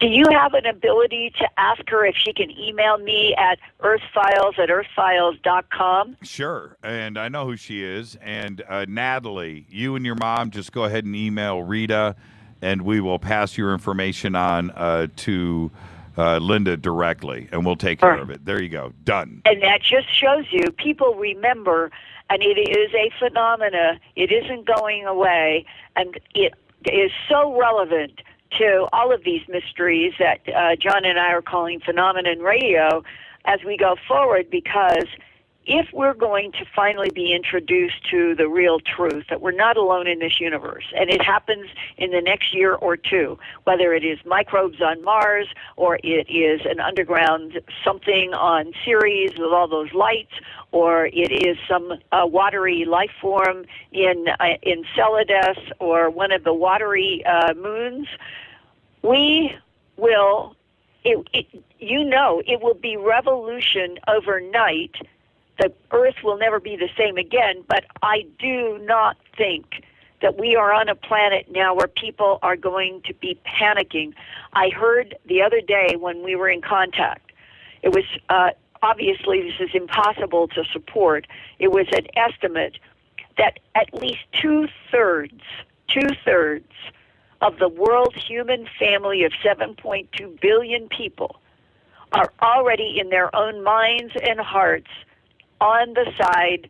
They know, whether it's gut instinct or what, we're not alone in this universe and never have been, and there is impatience now, real impatience for this fact to be broadcast to the world so we can move on in a planet that would be based on truth instead of so many lies.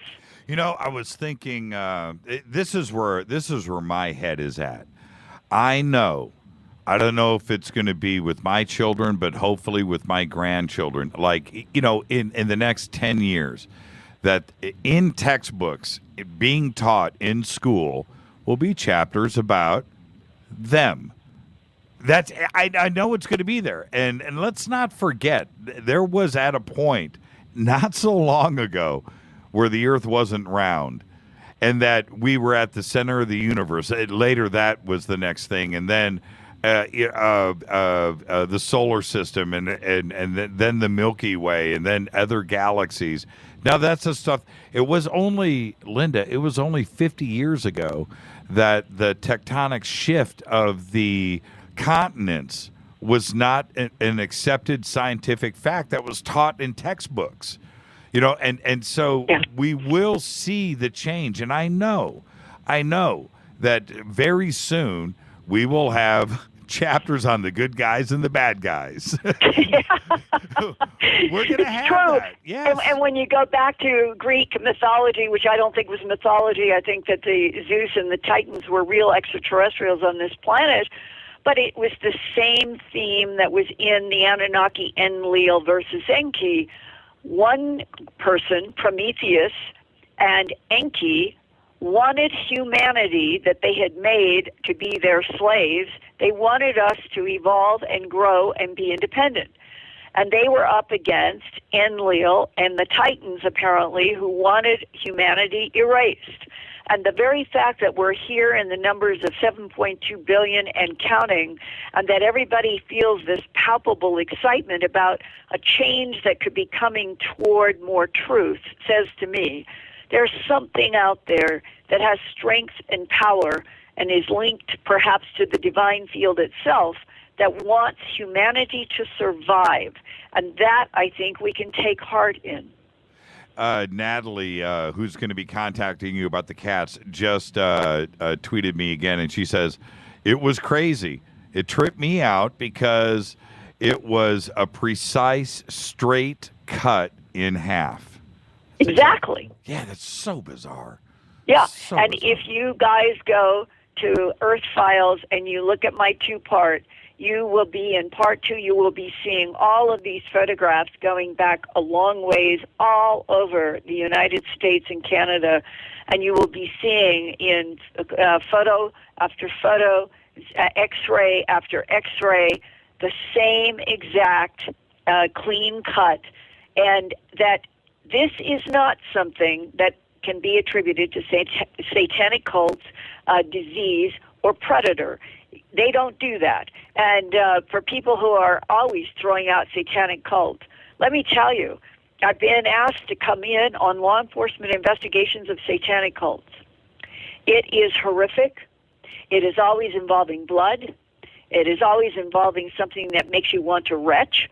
And that is not the feeling, even though they're awful in a way, they are so pristine, and I'm talking about the animal mutilations. It's the pristineness and the lack of blood that sets them apart from disease, predators, and satanic cult. I want to thank you for coming on the show. And when we bring you back, you have promised me, Linda, so many times that we will do a Dragonfly Drones show. Oh, yes. That's it. That's it. The next time you come on, that's it. That we're starting there. I'm going to say welcome, Linda. What's new on Dragonfly Drones? Hey, yes, that would be good because it is so important. Hey, Jimmy, thank you. And I want you to, let me bring in Les. Say hi to Les when you were with us on Friday on the show about a contact in the desert. Oh, yeah. It was Les that greeted you and brought you in and arranged everything. And I wanted Les to come in and say hi. Say hi to Linda, Les. Hi, Linda. Oh, my God. Hello? I can't believe I'm talking to you. Yeah, he's all nervous. Oh, hold on. Let me turn him up. There you go. There he is. Go ahead, Les. Hi, Linda. I'm really surprised I'm talking to you. It's a true honor. Thank you for all you do. The Fadernauts absolutely love you. Right now, Twitter is on fire about how much we love you. Thank you for all you do. Well, thank you, you guys. It is a difficult path, but I can't imagine trying to do anything else. And thank God you guys are there giving forum and sharing this information with audiences. Without you all, we'd be one hand clapping. Thank you so much, Linda. Linda Moulton, Howe, everybody. Linda, you have a great, safe evening. You too. All the best. Bye. Linda Moulton, Howe. Unbelievable. Les, are you there? Yeah, I'm here. Okay. Well, see, I can't see you.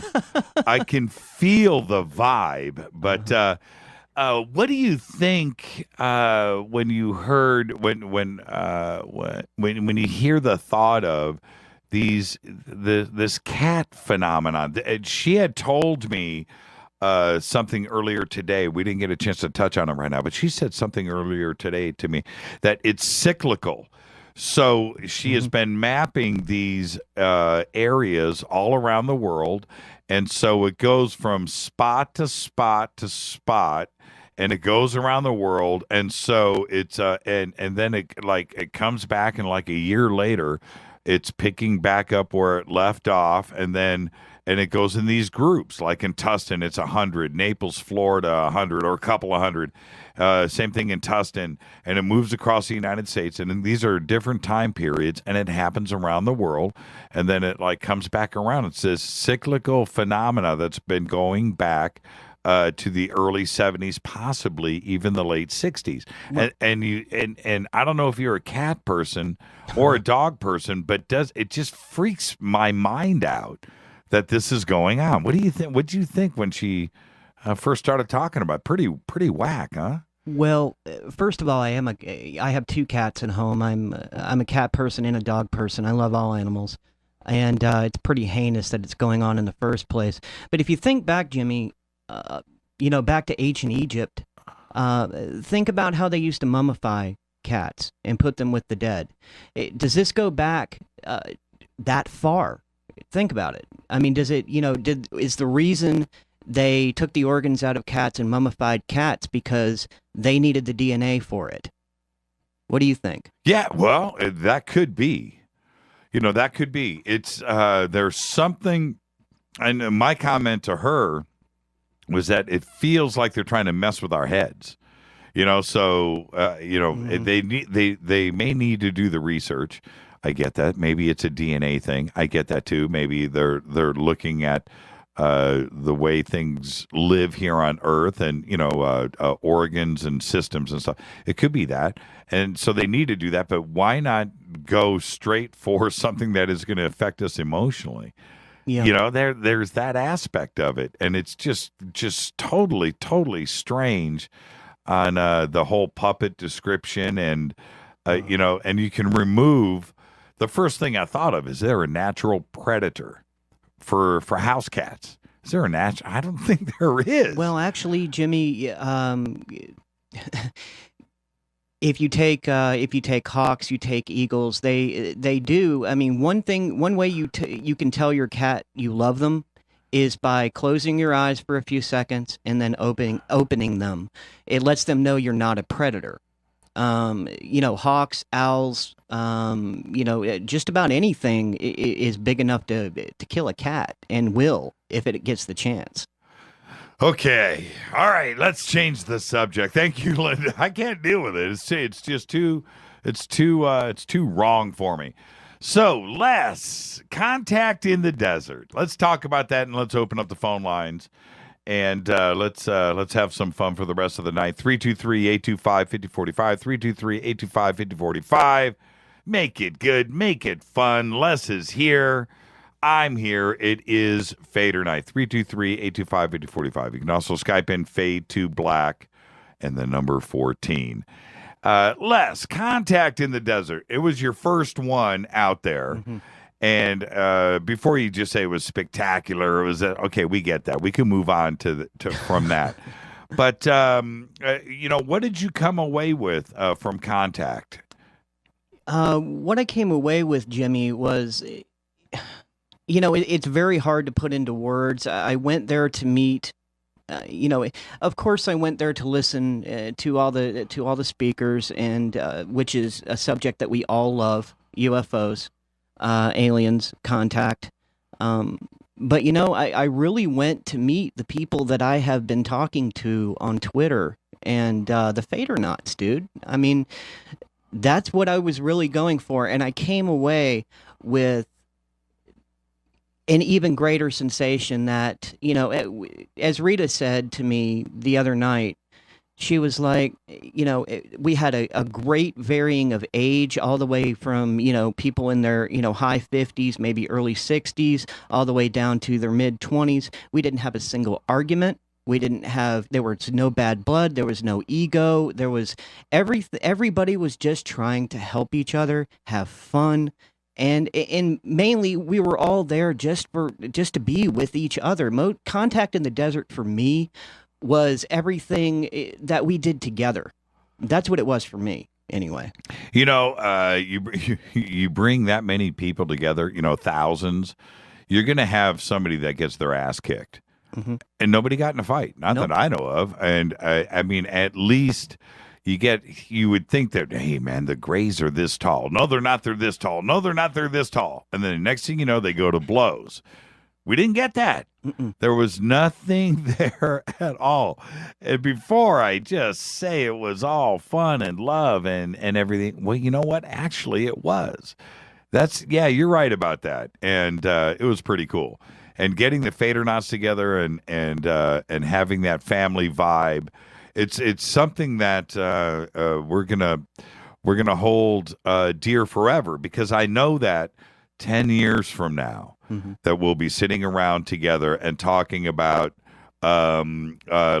Les's night in 2015, or we're going to talk about Rick in 2014, or we're going to talk about Dino, and we're going to talk about these things forever. And that's the part that I think is so special, because we have established something that is very, very special.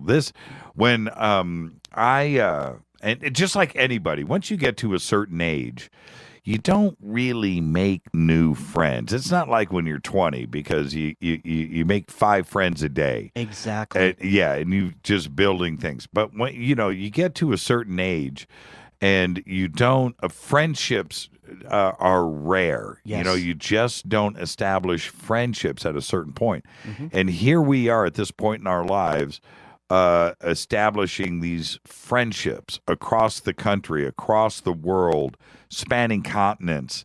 And, when you think about, Lynn and Oz, or you think about Dennis Abramson over in Holland, or these friends of ours that are, in the UK and in South America, and I could name anybody. If I sit here and start naming fader knots, it'd just take me all night. Yeah. But it's a rare thing. And when I kick back and I watch everybody come together, and you guys are talking in front of me, and you guys are friends, and you're talking about family and what's going on in your lives. And I just kick back and watch and observe, and I'm totally warm and fuzzy inside. I know it sounds all kumbaya, but that's exactly what is going on. For the listeners that are new to this show tonight, they're listening for the first time. They're like, man, what are they talking about? Mm-hmm. They don't get it, but just hang out for a couple of shows. But this has been going on now for a couple of years, and this phenomena about this family building that we have been doing is something that is just frighteningly great to me, to just kick back and watch this. I have been listening to weather radio shows my entire life, and I have never seen anything or heard about anything like this going on. And I've just never heard of it. You're the first. And I just don't have any experience with it. I don't have any basis in reality or experience. Well, there you go. And that's why it's so organic, and that it has grown by itself, and it feeds on itself, and it is so cool. And so watch that go down in Contact in the Desert is totally cool. Hey, guess who's calling in? Let's do this. Let's grab this. Hold on. Let me kick a fader up and touch a button or two.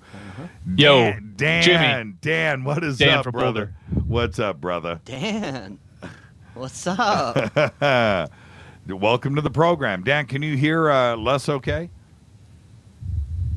Oh, I think we lost Dan. No. Oh, no, I'm back. Dude, we're getting some serious weather here.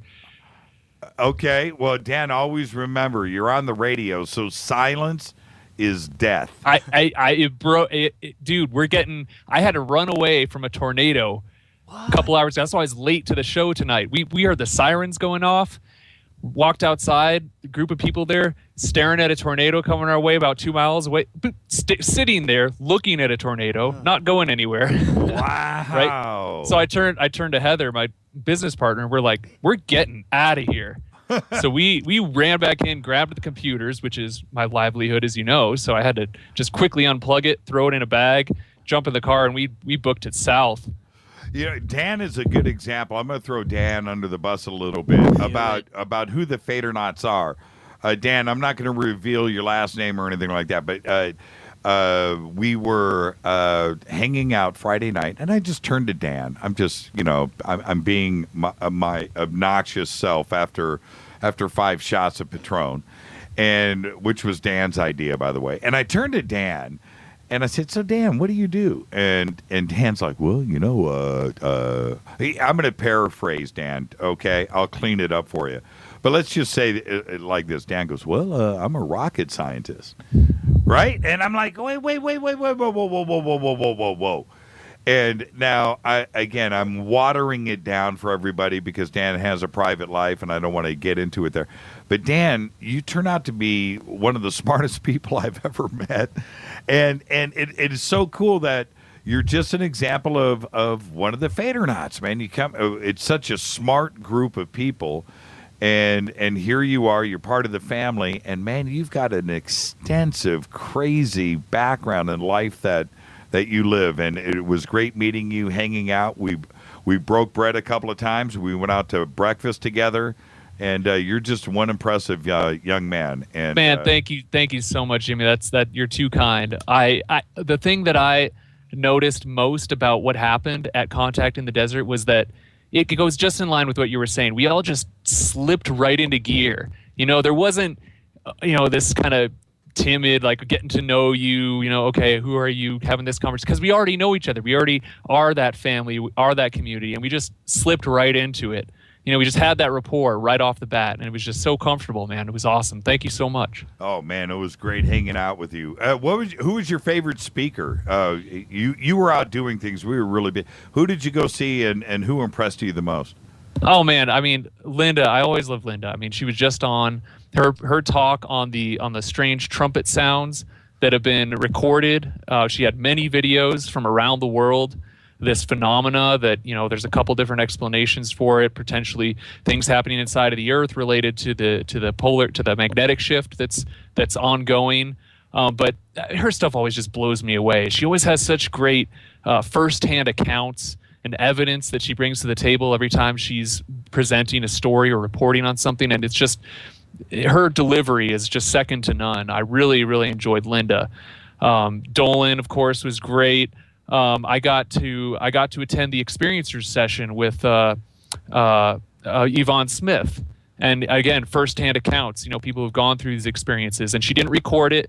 Out of respect for the audience, she allowed non-experiencers to be there, as did the people themselves. But it wasn't recorded. It was people telling their story and relating to each other who've had these experiences, and it was an honor to be able to be there.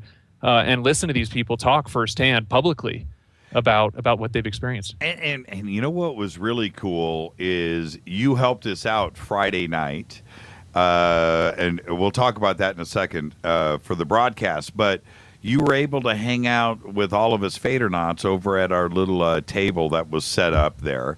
And so you were standing right there with Dolan and Don Schmidt and everybody coming up to us all day long. And so these are the people that you read. I know you do. You study and you follow this. But now all of a sudden you're rubbing elbows with all of these cats. And then Friday night, of course, you were standing right there and you were helping us out. You were part of the crew, and you rolled 20 researchers and authors up onto the stage. And what was that like for you? I haven't asked you about that yet. What was that like? Oh man, I mean, it was your show was a red carpet event. I mean, it was powerhouse, power play after power play, this lightning round of radio for 3 hours straight, heavy hitters. It was just so cool, man. I'm so privileged to have been a part of that, and I'm just looking forward to next year. I mean, these like you said, these are the folks that we've been reading for years. I grew up, hearing on the radio when I was in high school, when I was first getting into this stuff. And just to see them in person, get to shake their hand and hear what they had to say in person is just, it's really an honor. It was really special. Thank you so much, Dan, for calling in and sharing that with us, man. And on a very special Fader night with Les Johnson, LJ3 in the house. Thank you so much, my brother. Dan. All right, Jimmy, all right. Take care. Have a good night. See you, night. Les. All right, cheers. Let's just go straight back to the phones. Oh man, I clicked on the wrong button. And you know what? I think that was K28. K, just call back. I just hung up on somebody. I clicked on the wrong button. And here we go. Let's see who this is. Hi, you're live on Fade to Black. Who's calling? You're live right now. All right. It's we got a bad connection. 3, 2, Les says that's it. 3, 2, 1.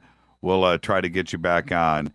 And, Les, somebody needs to, Rita just did. Look at that. There's a picture for everybody. Follow us on Twitter at JChurchRadio.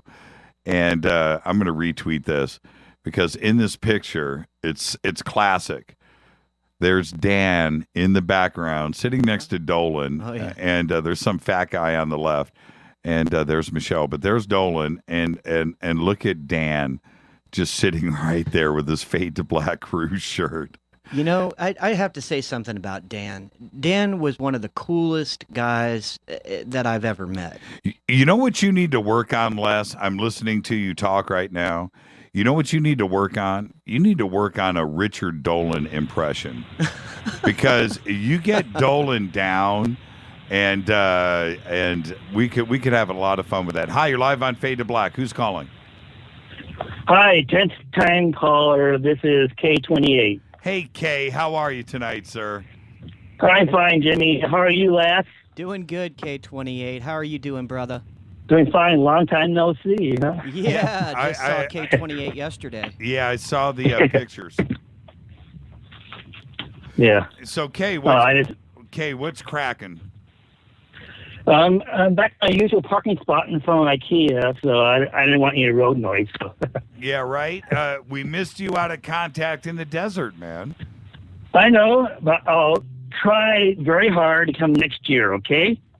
Absolutely. Did you, and Kay, you will be out there next year. You don't have a choice. Also, Kay, don't forget that this September is the MUFON Symposium down in Irvine. And that's right. And I took a picture and posted it right from my cubicle. I have a view of the Irvine Hotel. It's a nice hotel. It used to be it used to be the was it the Hyatt, I think? Yeah, Irvine Hyatt, I believe. Yeah. It's a nice hotel. Or the Hilton, one of the two. And now, and don't forget that on Saturday night we're going to do a Hangar 1 meet and greet with the cast and crew of Hangar 1, and that'll be Saturday night at the Irvine. They call it the Irvine.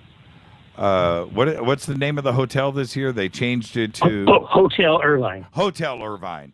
And so that'll be Saturday night. And so we're going to have the producers, we're going to have the writers there, we're going to have the cast there, and then it's going to be a serious meet and greet. And then I'm going to host that. And then we're going to spill over. We're going to open up the doors, and it's going to spill over, go from a stage to the bar area, and we're going to do a serious hangout over there. Trust me.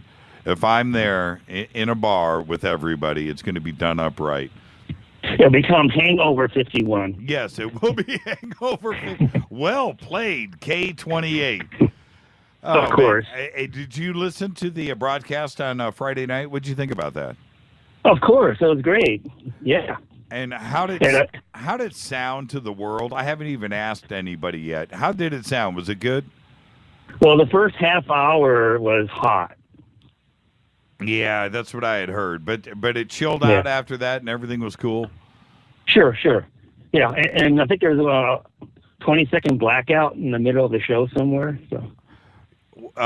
Was there? Well, you know what? It is what it is. I stopped looking at the meters and the console. I had to concentrate on everything else. So I just couldn't worry myself with it. I just thought to myself, it is what it is. I can't stop it. It's live radio. We just got to crank everybody through. Hey, Kay, thank you for calling in, my brother. Oh, you're welcome. And I look forward to seeing you and more Fader Nuts in the future. So. You got it. K28, everybody. Thank you so much, Kay. Oh, you're welcome. K28 in the house. This is Fader Night. I'm your host, Jimmy Church. When I come back after the break, I think we got Dino on the line. And we can't do a Fader Night without Dino. Les Johnson is in the house. This is Bespoke Radio for the masses on the Game Changer Network and KGRA The Planet. We'll be back right after this. Stay with us.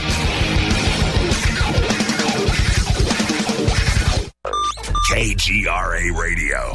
Intelligent talk. Are you a paranormal investigator, ghost hunter, or UFO skywatcher? If so, FNGinnovations.com has the product you definitely need in your investigations kit or go bag. Introducing the Morpholite Wide Beam Tactical Flashlights that put the light where you need it most. Traditional flashlights shine a focused round beam with limited line of sight in the dark. Morpholite Tactical Flashlights change all that, utilizing a revolutionary wide beam design to enable you to see safety hazards such as hanging wires and steel, pipes, and holes in the floor you just can't see with a focused round beam. In the field, where safety is paramount, a 180-degree beam increases orientation and peripheral vision in the dark. Morpholite flashlights are ideal for investigations in abandoned facilities such as houses and hospitals, factories, caves, and tunnels. Avoid those low-hanging tree branches that poke your eyes in the woods. Visit FNGinnovations.com to see a full line of tactical lights and accessories. That's FNGinnovations.com. Now you can find all your favorite talk radio shows live, all in one place at TalkStreamLive.com. Listen from anywhere, office, home, or in your car. Just go to TalkStreamLive.com and click on one of the many live talk show hosts you want to listen to. It's free and easy. No computer? Download the smartphone apps. Never miss your favorite talk show. Find them all at TalkStreamLive.com. Hey everybody, what's up? Jimmy Church of Fade to Black, and check this out. The 2015 MUFON Symposium will be held this September 24th through the 27th in beautiful downtown Irvine, California. Expanding ufology, opening new doors in academia, industry, and media. Former Defense Minister of Canada Paul Hellyer will be there in person. Former CNN news anchor Cheryl Jones, TV news journalist Jaime Maussan, and MUFON's chief photo analyst, Mark D'Antonio. They're just a few of the growing list of names for the 2015 event. It's September 24th through the 27th at the beautiful Hotel Irvine. Get your tickets today at MUFONSymposium.com. That's MUFONSymposium.com. Go Beckley Teppy.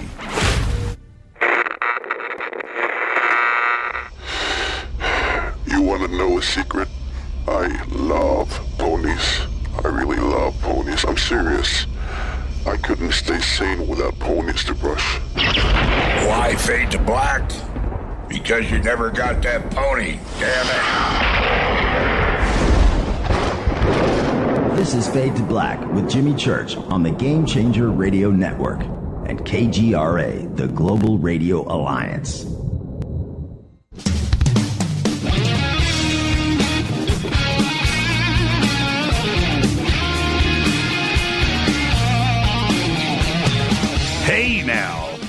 Hey now, this is Fade to Black. Man, I love Thursdays. All the more special tonight because LJ3 is in the house. He's in the bunker. He can verify dark, creepy bunker. I'm your host, Jimmy Church. Let's go straight back to the phones. Is this Dino? Yes. Good evening, all. I don't know where to start. I'm going to start with Les. Thank you for your kindness, and I'm still taking some of that tincture you gave me. Boy, I don't know what's in it, but it do have a kick. That stuff shouldn't even be legal. You know what it's called now? Rick actually put another word on it. It's called Les's Backwood Burn Juice. Well, I was feeling a little under the weather after all the driving and the heat. I live near the ocean, so thank you. And Jimmy, number one, thank you, and Rita. This is an opportunity that I probably wouldn't have taken on my own had I not felt the sense of community that we had. And yes, I hate to be a kumbaya club, but I was amazed at people like Dan. You know, we have an age difference. We ended up being in the dorm together, and just what a gentleman and an intellect that I had no problem communicating with. Sometimes, you know, on these chats and tweets, people misunderstand each other, but I think we all read each other perfectly clearly just being together, and Natalie and her mom, and just, I mean, I could go down the list, and even the shy ones. What was that, Anna that was there, that was on the periphery, but was just so nice, and people offering to help me out because I could not take that heat the first 2 days. I was. Well, in case everybody hasn't figured out, Dino came to CITD, and I got to meet the man, the myth, the legend himself. And but the what was cool for me to finally meet Dino. And by the way, Dino, the picture I had in my mind over the last the last year and a half that Dino's been calling in, was not the guy that I met. That was two different. Was it? Dinos. Not really. No. So now that we're not together out at CITD and I'm in the studio and you're calling in, now I've got the old picture of Dino back in my head. So there, it's really true. But what was really cool for me, Dino, was to see you interacting with people like, Danny Sheehan. You know, I was walking around and I see, talking to him, and I was just watching you communicate and asking questions with everybody and getting deep in conversation. And that was really, really, really cool for me. I'm a little. Well, secretly, I secretly want your job. Well, I love it. I love interviewing these interesting people. Well, you can have my job anytime. Anytime you want to. If you think you can do this for 3 hours a night, bring it, and I would love to get you in. You can do it. I need time off. Well, that's what I gotta say is that you definitely. I am amazed by your stamina and your dedication, and I don't know if I could do it as much as you do it, but it would be fun to do for a night or two because at any rate, all the good people that were there, I have some criticisms that I'm going to email to the management, but not you. Yes, I got to get close. I wanted to get closer to Richard Dolan, but he's so darn popular, and the women want to meet him, and the guys, and I couldn't get him really alone enough, but Dan Schmidt, I was shocked to find that guy and we could be buds, man. I mean, we had some real, after talking to him for half an hour, I felt like I made a new friend, and that wouldn't have been possible without the pilgrimage that I made there. I mean, driving across that desert, thank God I didn't bring my vehicle. Thank God for cruise control. I was doing 75 and 80, and I didn't know where I was, Well, okay, so Dino, really quick, because I've got some other calls here, and also I think Rick was just calling in. Rick, I'll get to you, but you can't hang up. If I don't have you on hold and you call in, then I'm telling everybody the same thing. You're never going to get on if you just. If I've got somebody on hold and I can't bring you in, don't hang up. I'll get to you. I promise. Okay. Dino, tell everybody after you left the big Fade or Not soiree, you wound up what appeared to be a military installation, a Marine installation. What happened? Well, I'm so embarrassed. When I live around where I live, I'm always giving people directions. I know myself. I'm confident. I can drive day, night. But I was a little disoriented. Maybe it had to do with the power spot of Joshua Tree, or maybe it was mind control because as I was driving one of the Fade or Nots home, as you know, I was one of the only ones who didn't drink alcohol. I drank plenty of other stuff, mainly water. But I must say that I took a wrong turn, and I don't know how. And I'm humming down the road at nighttime, and it just seems like longer period of time. And before I know it, I see some lights, and my passenger said, what's going on? It says, slow down. I thought, it's probably a bridge. And then I said, wait a minute, we're out in the middle of the desert. There are no bridges around here. Then it said, slow to 20. Then it said, stop and show ID. It was the entrance to, I believe, 29 Palms Military Air Base. And there was an MP with a loaded gun, and I have a slightly inebriated passenger with me.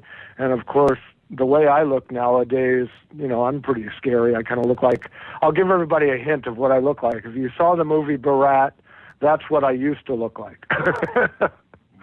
So I had to turn around. I asked the MP very sheepishly and nicely, I'm taking the lady home. Can I make a U-turn here? We got lost. I'm just glad we weren't taken into custody. And did they give any indication of where you were?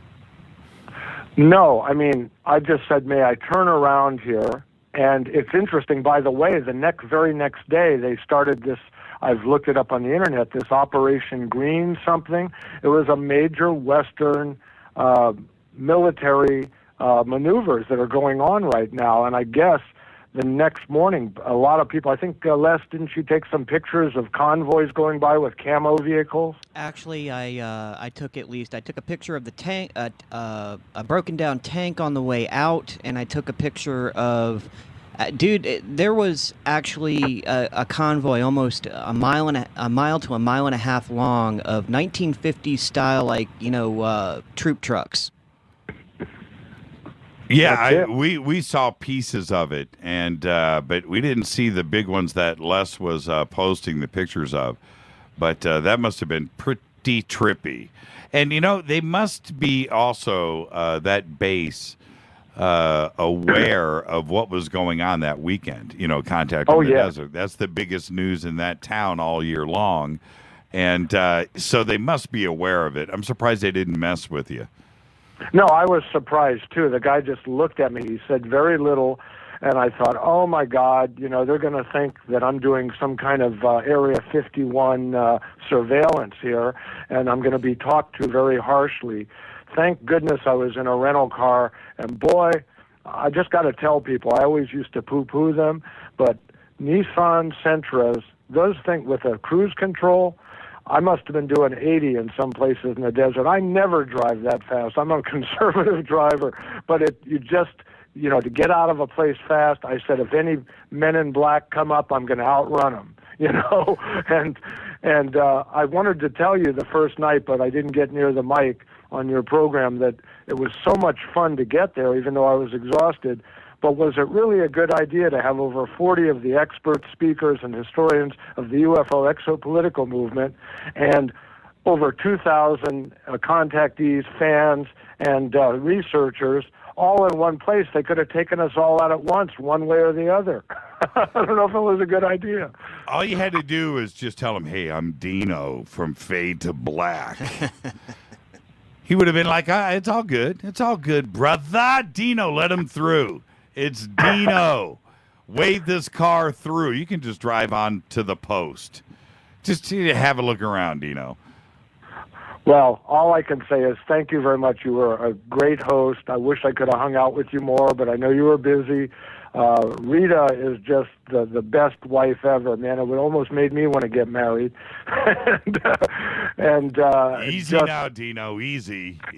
No, not to her. I'm Down, not boy. implying that. Boy. I'm saying a good woman. That's all I'm saying. I'm not saying. She's all that. But I will say that there are so many things you could do. I wish there were not so many people is one thing. But I'm trying to think. I don't want to leave anybody out. Dan was great, and Natalie, and Fran. Fran is just the best. She took care of me when I didn't have breakfast one morning and went out and got me orange juice and milk for my cereal. And I mean, and the other thing that was fun, Fadernauts, if you're not too shy, is the co-ed bathrooms. Okay, wonderful. Easy there, Dino. Easy. I can't tell you what I saw in the shower, but it was nice. And you can't forget, we can't leave out, of course, Nancy Nurse. She was there for the whole. Yeah, we can't forget about that. But also Gigi Rabbit. Brian. Yeah, Brian. Man. Oh, okay. Yeah. And, of course, Jose Torres was our newly anointed photographer. Man, his photography. Yeah, his photography was just amazing. And Rick Sinnott and Rick's dad, Rick Sr. And it was weird. The first night that... Man, do we have pictures of those two guys next to each other, father and son, that night at the Joshua Tree Saloon? And I'm sitting there, and Rick and his dad are sitting in front of me side by side, and they're both talking. And I don't know if it was the Patron or if it was those two, but for a couple of seconds there, I didn't know who I was looking at. Those guys, talk about the apple doesn't fall too far from the tree. When somebody says that, it's those two guys that they're talking about. Oh, yes. Those I didn't get... And we're forgetting Space Boy. Space Boy is the best from day one, and he respected my privacy. Everybody was asking him to take pictures of me, and he wouldn't. And, I asked him, please don't do that. I have reasons. And... so he and his wife are just the best, and they kept showing me the tweets of all the Fadernauts who were supporting us and who said hello to me, and I want to say hello back. You're all great people, even if we lived together side by side and we saw each other and said, that person's weird, but we all have something in common, something we believe in, and it's truth, and all of us are vigilant, and we want the lies to stop, and we want to start the new era of exo-political relations, and I think that's what holds us together, and that's why it was so fun that weekend, in spite of my energy drain. And I forgot where my brain was going there for a second. It has something to do with the party. Rita just tweeted that Fran stumped me with a question. Does anybody remember what that question was? That Fran stumped me with a question? That's interesting. Huh. I don't know. I can't remember. But, hey, Dino, I had such a great time hanging out with you. And, oh, I know what I was going to say. It was Space Boy. Space Boy was in the back that Friday night, and he's walking across the back of the room behind the audience in his uniform, in his spacesuit. And Travis Walton leans over to me, and he points at Space Boy. It was during commercial. He's like, "Who is that?" I was like, "That's Space Boy, man." And he writes all of our music. You know, Travis is a musician. And the next thing I know, later on that night, I'm looking at the posts that are going out, and there's a picture of Space Boy and Travis together. And so I guess Travis went straight out and started talking to Space Boy.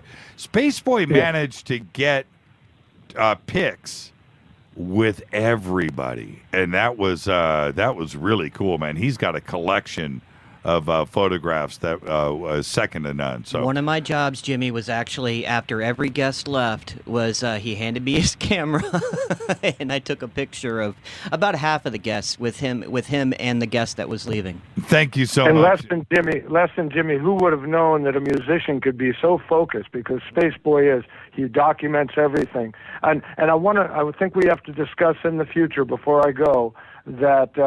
The things that were said, I got to meet Travis Walton again, hadn't seen him in 15 years, but all these things that are coming to pass, that last panel that I think you missed most of, Jimmy, on Sunday night, where Dan Sheehan made that announcement about what Pope Francis is going to admit, that could be the Jubilee year and forgiving debt worldwide. Some of the implications of that, I think Linda, Moulton, and Howe got excited about it as well on that panel. That's something we should discuss in the near future on our show. Thank you so much, Dino. You have a great night. Thank you again. I can't thank you enough. And Les and Dan and Natalie and all the people, if you can get in touch with me, do it on Faders, by the way. A good word out to Method. Let's all give him props. He's got to pull himself up by the bootstraps, but he's keeping Faders open. Get in touch with me, and I'll give you my information privately. Thank you, Dino. All the best, man. Have a great night. Take care. Good. Oh, I hit him. When you say good night, that's the end of it. You know, you can't keep talking because then I'm just going to cut you off. Hey, Gene, how are you tonight, sir? Yo, how y'all doing? Boom. Gene Beto. Yeah, baby. How y'all doing? It's great. Man. It's great to have you stop by here on a Fader night. What's cracking? Well, I just want to say that it's wonderful to hear LJ3, the closer, on board in the belly of the beast. Yeah, baby. God, I love your voice, Gene. Man, Gene is no I'll joke. tell you what, boss, you're the best. You know, I mean, this whole thing, I wish I could have been there. I guess, I'll tell you what, I'm going to be there next year. You better I ain't be. playing. Yeah. Next year, also, I know that Racy is going to bring the KGRA tour bus out there. That's right. And we're going to park that thing straight in front, and that's where it's going to go down at. That's right, because the Fader family is going to dominate this genre for the next, 1,000 years. Hey, Gene, that's one thing that really tripped me out a lot. That just, I can't put it into words, but walking around CITD and seeing, well, first off, the Fade to Black crew shirts, which were everywhere, but seeing the Fade to Black shirts, they were just like, I'm walking around and I could see them a mile away. I could see them walking towards me, and it was like really, really, really cool. Next year, it's probably going to be 10 times what it was this year, but it was really cool to see the Fade to Black and the Fadernauts walking around there like an army. It was so cool. It was awesome. Well, remember, Jimmy, you handed a shirt to the tech that helped us out this year, and I think he helped you out last year. He was wearing it the next day. Yeah. And if there's a picture that Jose took that is out, Rita, post the picture that has got Greg, the IT guy. wearing the Faded Black crew shirt, which is the one from the panel. And it's really cool because Jose knows what he's taking a picture of. So he made sure that thing was framed up correctly, and you could see Greg in the Faded Black shirt. Man, that picture is friggin' awesome. And it's so good. Hey, Gene, what'd you think? I mean, not because of me or Les or Dan, but how was that show on Friday night, man? Was it all that? It was absolutely fantastic. Your microphone seemed to be kind of off and on a little bit, but I could hear you all the way through. You weren't. It was like you were coming through other people's microphones, maybe. I don't know. But it was absolutely fantastic. The lineup, the guests, the back and forth, it was just great. It was fantastic. Unbelievable. Well, part of the problem was, and I'll say this right now, part of the problem was I took out my my backup console. The studio itself just stayed the way that it is right now, Gene. Nothing was unwired. We just went out and had a portable setup. And that console, when I fired it back up, Rita just tweeted this picture out of Greg in the Faded Black shirt. There it is. I'm hitting everybody now. That picture is just, is it, man. That's what I'm talking about. And one of the channels was down. I was having issues with the console, so it may have cut out a couple of times. I wasn't getting it. But you know what? It is what it is. I'll fix it. I'll just say it this way. It kicked ass. Thank you so much, Gene. You have a great night. Listen, man. I want to put one more thing out there before I go. Sure. I've worked through a bunch of jobs here, and I'm getting to the point where I'm going to be able to start making fader boxes. And I want everybody to watch their Twitter feed, and you'll see them coming. They're going to be personalized. They're going to be carved. They're going to be freaking awesome. Fader boxes. That's correct. All right. Cool. Fader boxes. Well, Gene, you're a talented guy, so I've seen some of them. So I can't wait, man. Gene, you have a great night. All right. God bless all the fader knots. Good night. Gene. Thank you, Gene. That's what I'm talking about. Les just popped another pic here in real time. Here, I'll just retweet this out. And hold on, I got to see it close up here. This is Fade to Black. It's not loading in. All right, you know what? I'll bust... Okay, all right. I've got this call's been coming in and coming out all night long. Let's do this. Hi, you're live on Fade to Black. Who's calling? You're that's it. 3. You're live on Fade to Black. Who's calling? Hey, how you doing, Jimmy? It's Jose. Hey, Jose, what's going on? Oh, not much, man. Just enjoying the show. Jose, I'm going to say this right now in front of everybody. Thank you so much. You are an extremely, extremely talented individual, and your photography is absolutely second to none. I personally had a chance to go through, I don't know, man, maybe 100 of his pics from around the world, and it was just absolutely amazing. I'm glad you like them. It was a privilege to be there and to be able to take pictures of everybody. I wish I would have taken pictures of all the fader knots, but like Dino said earlier, there are some people that didn't want their pictures taken, so I respected that, and I did not take a picture of everybody sitting together, which I wanted to do, but maybe maybe next year. Well, some of the moments that were there were, totally magical. I don't know how you were able to get the moment that you did. You caught it. You have a talent of, look, I have plenty of friends that take pictures and they click at the wrong time. You've got the talent of clicking at the right time. It's absolutely amazing. It's about taking that candid moment. That's why when you were in the amphitheater, that's why I pull out my long lens so that way nobody will notice where I'm at.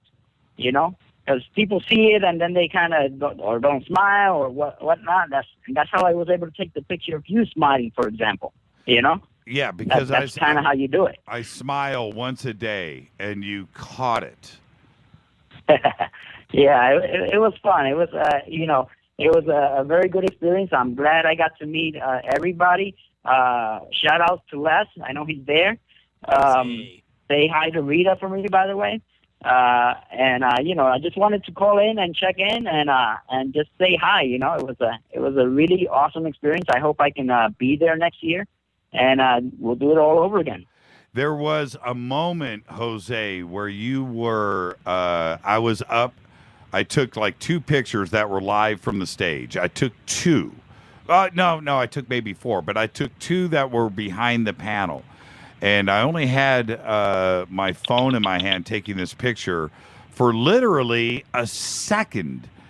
And you took a picture of me taking a picture, and it was only for that 1 second. Did you know I was about to do that? How did you know to snap the picture at that exact moment? Let's just say synchronicity. Let's just say that. How about that? We've lost, you know what? We have lost everything. I think the internet has just gone down. That's it. And I'm still recording. I'm trying to reestablish back to the servers. And if you can hear me, just be patient. I'm just trying to redo this and get everything rebooted. And it's not. Okay, let's try this again. And if this doesn't happen, let's go to a break. We were scheduled for a break right now anyway, so let's go ahead and do that. This is Fade to Black, bespoke radio for the masses. The Game Changer Network and KGRA The Planet. I'm your host, Jimmy Church. We are live in the studio right now with Les Johnson. It is Fader Night. Everybody be safe. I'll be back right after this. Stay with us.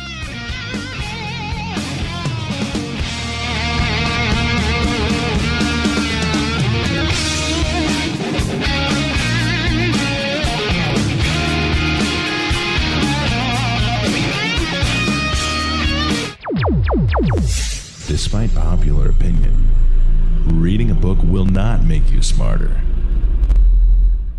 But listening to Jimmy Church will. Attention, all Fader Knots. Studio Dome has a special deal on their SD1 Bluetooth speaker. Just go to jimmychurchradio.com, click on their banner, enter the promo code Jimmy, and you get $40 off and free shipping on the SD1. It's voice activated, comes with a USB antenna, cables, and a carry bag. Never listen to your phone, tablet, or laptop speakers ever again. It's the only way to listen to Fade to Black. That's jimmychurchradio.com, Studio Dome banner, promo code Jimmy.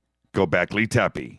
Erica, Brittany, Gabby, and you're listening to JimmyChurchRadio.com. It's not a lifestyle we chose. We were born this way. KGRARadio.com. This is Jimmy Church of Fade to Black. May arrives soon, and with it comes another Contact in the Desert. So join me in Joshua Tree, California, for the 3rd annual Contact in the Desert Conference being held May 29th through the 31st. 2015 brings another awesome lineup of speakers, including publisher of Legendary Times, Giorgio Tsoukalos, New York Times bestselling author David Wilcock, journalist and conspiracy expert Jim Mars, former head of UFO Project for the MOD Nick Pope, investigative reporter Linda Moulton Howe, author and contactee Travis Walton, UFO historian Richard Dolan, and many more. You don't want to miss this. Fade to Black and KGRA will be there broadcasting live May 29th. Just visit contactinthedesert.com for tickets and information. That's contactinthedesert.com. This is KJCR at JimmyChurchRadio.com.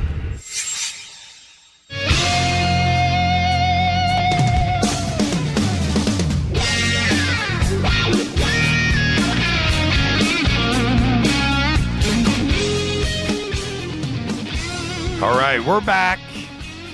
Everybody just settle down. It's all good. Technical thing. This is Fade to Black, the spoke radio over the masses. I'm your host, Jimmy Church. Tonight is Fader Night. It is Thursday. Welcome to everybody listening all around the world, all across the United States. It's Fader Night. Open lines 323-825-5045. 323-825-5045. And while we were down, it's kind of funny. The Icecast, Shoutcast, that feed unlinked, but we got it relinked, and you're listening to me now. It's all good. But while I was doing that during the break, and Les, did I panic? Was there a panic in here? No, there wasn't. No panic, man. We're just doing what we're doing. But anyway, the calls were stacking up. Bop, bop, bop, bop, bop, bop, bop, bop, bop. And so we are lucky. We have Jose back, but guess who else is with us? Rick Sinnott. Hey, Rick. Hey, what's up, man? How's it going? Say hi to Jose. Jose is right next to you. Jose, what's up, my fellow Seattle area person? How you doing, brother? Everything all right? Rick, can you? Yeah. Did you hear Jose? Don't freak me out. Yeah, sorry, just had a slight distraction here. Well, yeah, man, everything's cool. I'm enjoying the 62 degrees rather than the 102 degrees. Oh man! I second that. It wasn't. Yeah. It wasn't that bad, man. Compared to no, it wasn't. Compared to last year, this was a walk in the park. But it's bad for somebody that's from the Northwest, Jimmy. Oh man, Jose, you lived in Tampa for a while. You know that was nothing. Yeah, you're right. You're absolutely right. But it was still pretty hot. I had to every 30 or 40 minutes I had to run to the shade and just kind of sit there for a little while. I had to do the same thing, and so I had to douse myself with water and ice on the neck. And Les saved the show, by the way, Friday night, because at about 3:00. I was starting to hallucinate. I started to see pink elephants and dragons and stuff like that. And I was like, man, here comes the heat stroke. And Les got me a gallon of water that we poured on my head, and I hit the back of my neck with ice. And it was really kind of funny because after a half an hour, I was like, man, I feel normal. I'm back. I don't know what that was all about. But if that hadn't happened, it would have been a no show. No show would have happened that night. Hey, Rick, really quick. What did your dad think of the Fadernauts and Contact in the Desert? He had a blast. Just the heat was getting to him pretty bad. He had to hit the car a few times and turn on the AC and everything because. Well, I'm not referring. I get that. I get that, Rick. But what about the people and hanging out and the speakers and the content of Contact in the Desert? What did he think? Well, let's put it this way. There's a reason we chose to go to Contact in the Desert instead of the 75th anniversary of the Sturgis motorcycle run. Whoa! No, seriously, it is no joke. We actually chose going to Contact in the Desert and hanging out with all the Fadernauts over Sturgis. Wow. That's it. I can't say anything right there, man. I'm just going to backpedal and say, whoa, that's heavy. And thank you to your dad. That is really cool. Your dad, by the way, is spot on the money, man. And there's a reason why you are who you are, and I witnessed it up first. Your dad is a class act. He's very cool. He's very funny, and his feet are on the ground, and he's a very cool guy, man. I really enjoyed that, and thank you. And he's part of the family, and just thank you for that. Oh, hey, hopefully he's listening when we're coming back. He also caught some salacious cold or something like that, and he's hacking up a Technicolor rainbow of mucus. Okay, Rick. Yeah, let's hold off on that. and I'm going to ask you and Jose the same question. I'll let you both answer. What was the best presentation for you? You got to go out. There were certain speakers you wanted to hear and see. So Rick, you first. What was your favorite presentation? That's a tough call. I mean, the Fade to Black that night was really impressive, and honestly, I think you may have a Guinness Book of World Records title there. 20 guests in one show. I honestly think that's a record. I'm not going to name names, but I can't think of some of the competition ever doing that. Yeah. Okay. Well, thank you for that. Or just a personality, a celebrity who does interviews doing that. Oh, okay. Within any time frame. You know what I mean? Aside from Fade to Black on Friday night, putting that aside. I'm brain farting on the name. Okay. However, Betty and Barney's niece. Kathleen Martin. Excellent. Kathleen Martin. Yeah, she is. She is a great lady, and I'm with you on that. All right, Jose. The close second was actually the presenter before the Fade to Black show, who's doing the presentation on the gin, and I forgot her name as well. Yeah. That was. We'll come back to that. Yeah. She was great. But you know what I'm talking about. Yeah. And Jose, for you, who was the best speaker, the best presenter of the weekend? And don't say Fade to Black. All right. I'm gonna go to my number 2 then. All right. Okay. To me, it was Richard Dolan, and when his My Lab presentation.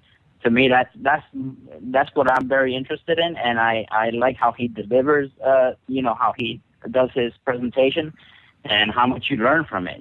He's just a great speaker. And then I was very fortunate that you you introduced me to him, and he signed a book for me. I talked to him for a few minutes. It was just a great experience for me from that aspect.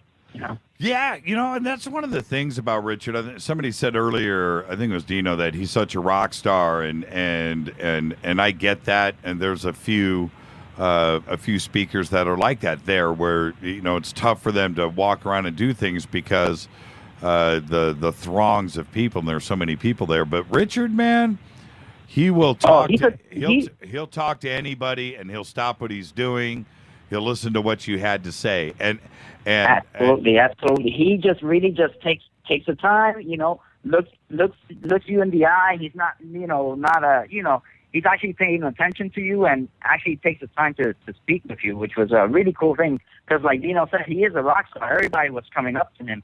I was very fortunate that you introduced me to him, and I took a picture and stuff like that, and just a cool experience. It wasn't like I was how do I say it? I was not starstruck by him, and where otherwise in some other venue I probably would have been. But no, he was just a cool cat all the way, He and also there was a couple of there were a few situations around there where the emotions of the moment. There was a lot of things that have gone down in the last month in ufology, and there were some situations that and it could have gotten into some finger pointing, and I think that and everybody just kind of chilled out. I was sitting right next to him when. Yes, I know exactly what you're talking about. I was sitting right next to him, and he handled it just very well. Everybody was chill. Nobody. That was something that impressed me about the event. Like you said, there was no arguing or nothing. Everybody was just calm and just a cool environment all around. And not literally cool because it was really hot, but you know what I mean. Now you took some amazing photography, Jose, and you have an amazing camera and setup. It's just it's stupid cool. What was your favorite shot? Did you make it out to Giant Rock? Did you go out there and shoot? No. I the reason why you saw me coming in late on Sunday was because I basically go out. Saturday night I was at your place, but I was going out and I was staying out to 2-3 o'clock in the morning out in Joshua Tree National Park, taking pictures of the stars and stuff. And I posted some. I sent you a couple of the pictures, but I did not make it to Giant Rock because it was just somewhat of a drive, But maybe next year I'll try and make it out there. Yes, but to me, going out there and sitting out in Joshua Tree, and you got the moon shining, the whole desert lights up. It's just It is very impressive, and you can also, if you want to look for UFOs, you can probably do that there as well, you know? Yeah. Oh, yes, you can. Yeah. Oh, yeah. And If we would have had more time, I would have told the trader, I say, hey, man, let's get in the car and let's head out into Joshua Tree and let's just sit there in one of those campgrounds. Right. 'Cause it's amazing out there. Really is amazing. Well, you know? there was another moment where at the party on Saturday night, and I actually said to everybody there, I go, dudes, where's Jose? You walked in. I was like, all right, man, we can do this thing. We can do this thing. Hey, guys, I got some other calls lined up here, so let me get to those. Rick, give my best to your family, everybody up there. Say hi to your dad. And Jose, all the best, man, and you are a talented individual. Thank you for everything. All right, take care, and hi to Les and hi to Rita, okay? Have a good night, guys. Good night, Jose. You got it. We'll see you. Thank you. Take it easy, guys. Bye. All right, let's go straight back to the phones. Hi, you're live on Fade to Black. Who's calling? Hey, this is Fran. Hey, Fran, how are you? Jimmy, I'm great. You know, okay. I have been on the run ever since I got home. Somebody just tweeted, you know what? I think, let me pull in this other call. I'm just going to do this, Fran. Is this Steve? Okay. Is this Steve? Yes. Hey, Steve. It is. Hey, Fran, it's Steve from Bluefield. Oh, hey. Hi. All right. So I'm good. I just wanted to pull in Steve because Steve will call 20 times. So I wanted to bring him in on the first call. Everybody else that is on hold, you guys just stay right there because I got Fran and Steve on the phone. Steve, hold on for a second. Fran, somebody just tweeted a few minutes ago, and I excuse me for not remembering who it was, but somebody said Fran stumped me on a question at the party. What was the question that you stumped me on? I have no idea. Okay. All right. I already replied to Rita's tweet asking her because I don't remember. Okay. Fair enough. Well, I think that's when you gave me that pen. You know, Fran and I were deep in conversation that night. We went for it for a couple hours. We didn't start and stop, but we had a great time. And then Fran saw that, Fran, I'm going to throw you under the table. Fran goes, Jimmy, is that one of Giorgio's pins? I said, yeah, he gave this to me today. And I took it off my shirt and I pinned it on Fran's shirt. So Fran has got one of the little gold Giorgio airplanes. And I pinned it on her. So you still have it. You didn't lose it, did you? No, I didn't lose it. Okay, I'm just saying. Sitting on my dining room table. That's what I'm talking about. Fran, it was so great hanging out with you. I just got to tell you, I had a great time, and I hope that I didn't get a little bit too hammered at the party, and that I was nice to everybody. Oh, you mean like I did? Well, all did? No, everybody did. Everybody but Dino. Dino. I think so. Everybody but Dino. Everyone but Dino. Fran, I just have to say, you have a beautiful heart, and I'm so glad I got a chance to meet you, Fran. It was a pleasure to meet you. Oh, thank you, Les. You're a sweetie pie. Oh, and don't forget about, we can't forget about Karen and Natalie either at the party, too, as well. Right. So we had, there's probably a good, we probably peaked out at about 20. At the cabin on wheels, so and I'm serious. If we would have taken away the bottom of that cabin that we were in, I guarantee you there was wheels under that thing. I guarantee you we could have drove that thing down the road. Of course there were. Somebody just, and I think it was Walter. He just tweeted out. I'm going to scroll back. He posted the cabin that he's going to bring to Contact in the Desert next year. And I swear, it's so close to what we stayed in. Yeah, it's right here. I'm going to retweet. There it is. Walter, you've been retweeted. That little cabin thing. Yeah. The tiny home. Yeah. That's awesome. That's where Rita and I stayed. It was in that. Something similar. Oh, man. So classic. So, Fran, you spent the whole weekend there. Besides Fade to Black on Friday night, who was your favorite presenter? What was your favorite presentation over the weekend? My favorite was Travis Walton. Oh, there you go. I love that guy. You know, I heard him on, I think it was on your show, where somebody mentioned to him that maybe his life was actually saved by the abduction. Yep. And he's changed his whole thought process about what actually went on. And that's very cool. After so many years of thinking, oh, it was this horrible ordeal, to find out, oh my God, probably they saved my life. So that was excellent. I saw you that morning. Didn't I see you walking into the Travis? Didn't I see you out front and you were walking into Travis? Probably. Okay, because we saw each other a lot passing through all kinds of places. Because I stepped up and I saw the line. I saw everybody going in, and I thought that, you and I spoke and said hi and went in.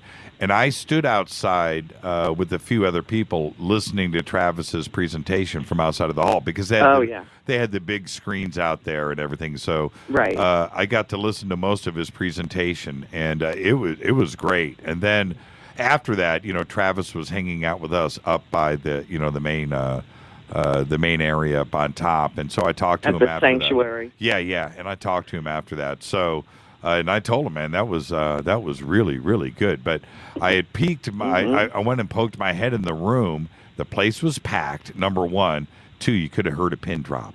Yes, and everybody was just focused on Travis, and that was really, really, really cool. He gets really emotional, and what most people don't know about Travis is he's emotionally affected by this, and watching his presentation, and also when he was on the show with us that Friday night too as well, he gets wrapped up into this, and it's you don't get that from Travis until you see him in person, and you watch his body language and you watch his eyes and stuff. He is very emotionally invested in this, and it was great to see that presentation. So definitely, and go ahead. He Frank. comes off as, because he and I are both from Arizona, northern type Arizona, and I see all these types of people constantly, and he at first look, he looks like just one of us. And then when you hear the story and how emotionally invested he is in it, it's honest. I mean, you can't BS a BSer, Absolutely. And that guy, it's absolutely the truth as he knows it. Steve, how are you tonight, sir? Say hi to Fran. How are you, Fran? I'm good. How are you, Mr. Jimmy Church? I am wonderful. You know what, Steve? After that weekend, I haven't told anybody this, but after that weekend, so Rita and I, we pull back into town. We get here on Monday, do the show Monday night, and Tuesday rolls around. And I don't know what happened. I have no clue. But I woke up at 2 in the afternoon. And I looked at and Rita pokes her head in and she goes, "Are you up?" And I was like, "It's 2:00." I guess I needed it. That's all I got to say. I slept for probably oh my goodness, midnight till 2. What is that? 14 hours. And hey, that stuff wears you out. Yeah, like it was nothing. Steve, if she hadn't woke me up, I would have got up at 6:30 right before the show, headed to the studio, and somehow got the show to happen. I was sleeping like that, like a bear. You gotta love that though. Now, see, I can't. If I done that, man, I'd have a thumping headache. I can't sleep that long.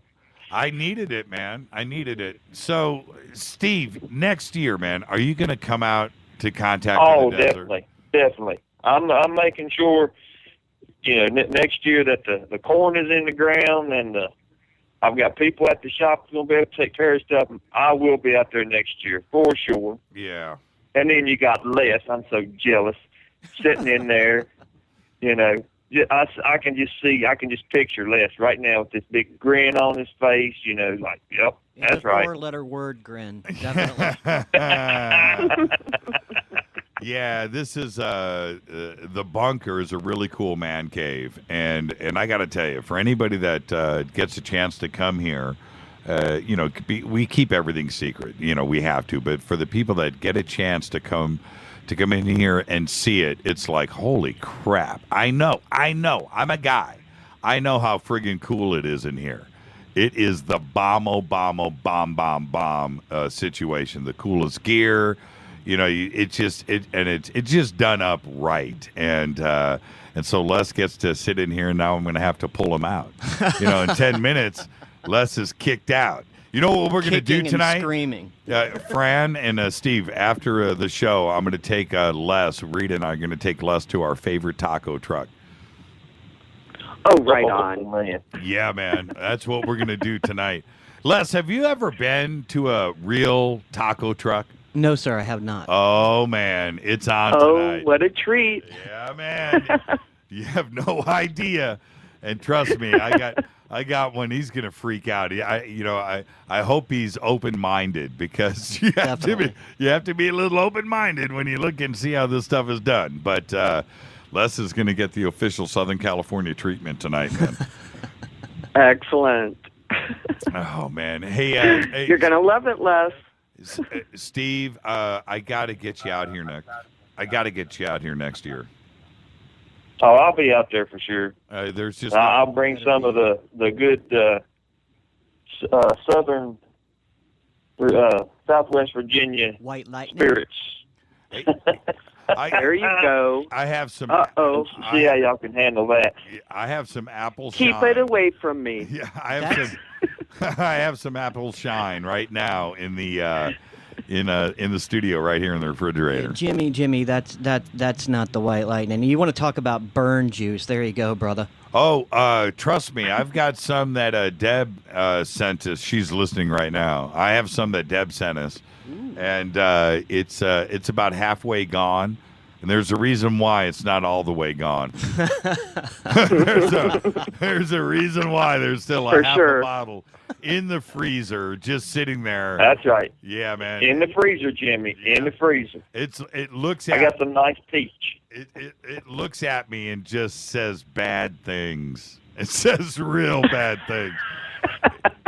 Really? It will make you do bad things. Yeah, man. It will. You know what though? Not me. This is the bad thing about good shine.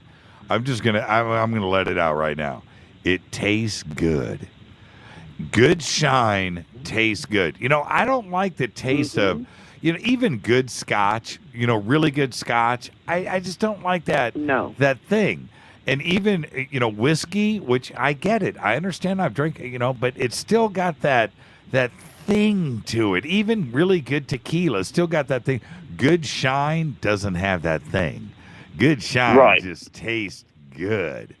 And good shine should be smooth, and don't have a bite. Nothing to it. And nothing. You're scared of it because of its reputation. But it's so funny that when you're around somebody that's taking their first shot of moonshine, because they'll hit it and then they're like, "Oh, that's okay. I'll do another," and that's where the problem starts, because it just tastes really good. So anyway, thank you so much. Hey, Fran, I had a great time hanging out with you all weekend long, and it was just awesome. It was just awesome, and next year we'll do it again, and there you go. Oh, yeah. And just imagine how big of a party we had this year. Just imagine what it's going to be like next year with Steve from Bluefield. That's what I'm talking about. Yes. Steve will be there. Thank you, guys. It'll be awesome. We got to wrap it up. You guys behave and have a great, safe weekend, and we'll see you guys on Monday night. Thank you so much. Steve and Fran. Thank you, Steve. Thank you, Jimmy. Always. Thanks for the time, brother. Yeah, you guys have a great night, great, safe weekend. Good night, Jimmy. Good night, guys. All right. Well, that wraps another Fade to Black Fader night. And Les, jump on the mic. Get right there. Are you there? I'm here. Les, I can't see you. And remember, the kiss of death in radio is silence. You can't have silence. So when I say, are you there? You go, yes. And, it's like that. But Les, how was your night here hanging out in the bunker? Dude, I was a lot more comfortable. You made me more comfortable than I thought I was ever going to be. I was really nervous when I first got here, and you made me tight. You showed me everything I needed to do, and I do appreciate that, too. I mean, you made me feel like I was at home in your man cave, and I do appreciate that, dude. I had such a good time, and it's the end of my trip, so I go home tomorrow, brother. You said to me when you got here in the first or second commercial break, you said to me, man, I can't believe you do this for 3 hours a night, 4 nights a week. It's so much work. Yeah. Because you get to witness that. But now that you see what the bunker is about and how cool it is in here, you kind of cop a vibe on how fun it is for me to just sit down in this chair.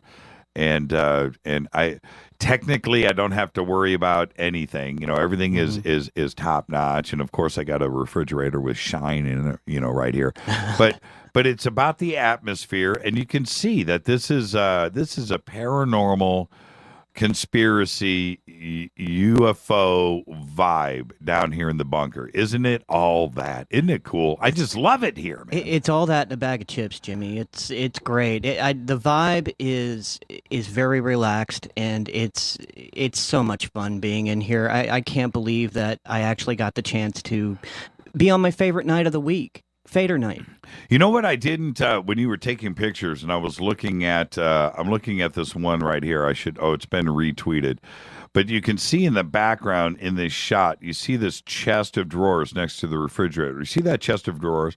That's that is leather covered with leather handles, right? It's this leather thing. There's a black, the Joshua Tree shirt is thrown over the top of it. Mm-hmm. And then underneath where you can't see, but if you could see where my feet are, underneath the console and everything, is a leather covered, it's a matching thing, footstool that is a treasure chest. Did you see it? Over here, Les. Look underneath. Yeah. You see this?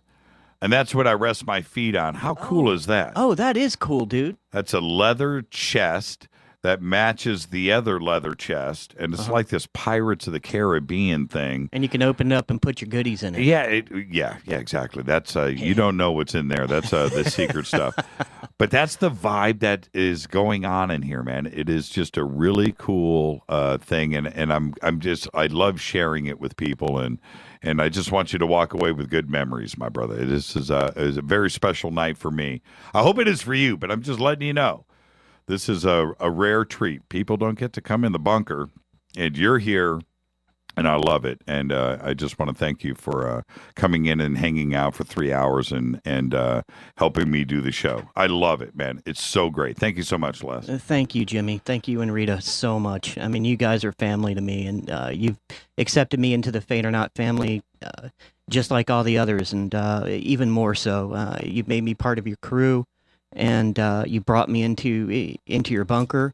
You've let me be on the show. We had a great time at CITD. It really does crown the treasure of a week that I've had here. And thank you. I mean that. Yeah, it was what a special week. And here we are. It's Thursday. And all of this started last Thursday when we all got together a week ago in Joshua Tree. And, doing a show Friday night, contacting the desert all weekend long, getting out of there, coming back Monday night, doing a show, Tuesday night show, Wednesday show, Thursday tonight show. The week has been nonstop. And, man, am I going to sleep good tonight. All right, Les, take us out of here. And as soon as the faster you get this done, is the sooner we get to that taco truck. Right. Take me away, Les. All right, thanks, Jimmy. First, Jimmy would like to thank all the Fadernauts who phoned home tonight. Fade to Black executive producer is Rita Kamurian. Show is produced by Hilton J. Palm and Mark D. Kovar. Special thanks to LJ3, that's me, Renee Jonas, and Mark Dunbar. Announcers are Steve Harder, Gene Vito, and Mark D. Kovar. Faded by Dale. Webmaster is Method of Signaling. Music is by Doug Aldrich. This intro is by Spaceboy. Listen to him at spaceboymusic.com. Fade to Black is produced by KJCR for the Game Changer Network, syndicated on KGRA. And with that, for the week, for CITD, Jimmy and I are out of here. All right. I want everybody to have a great, safe weekend. Thank you to Linda, Moulton, Howe, and John Burroughs for coming on earlier. Their show is called Phenomenon Radio. Kicks off July 30th. I'm your host, Jimmy Church. Do follow us on Twitter at JChurchRadio. Email is jimmy@jimmychurchradio.com. Everybody be safe. Have a great weekend. Thank you, Les. See ya.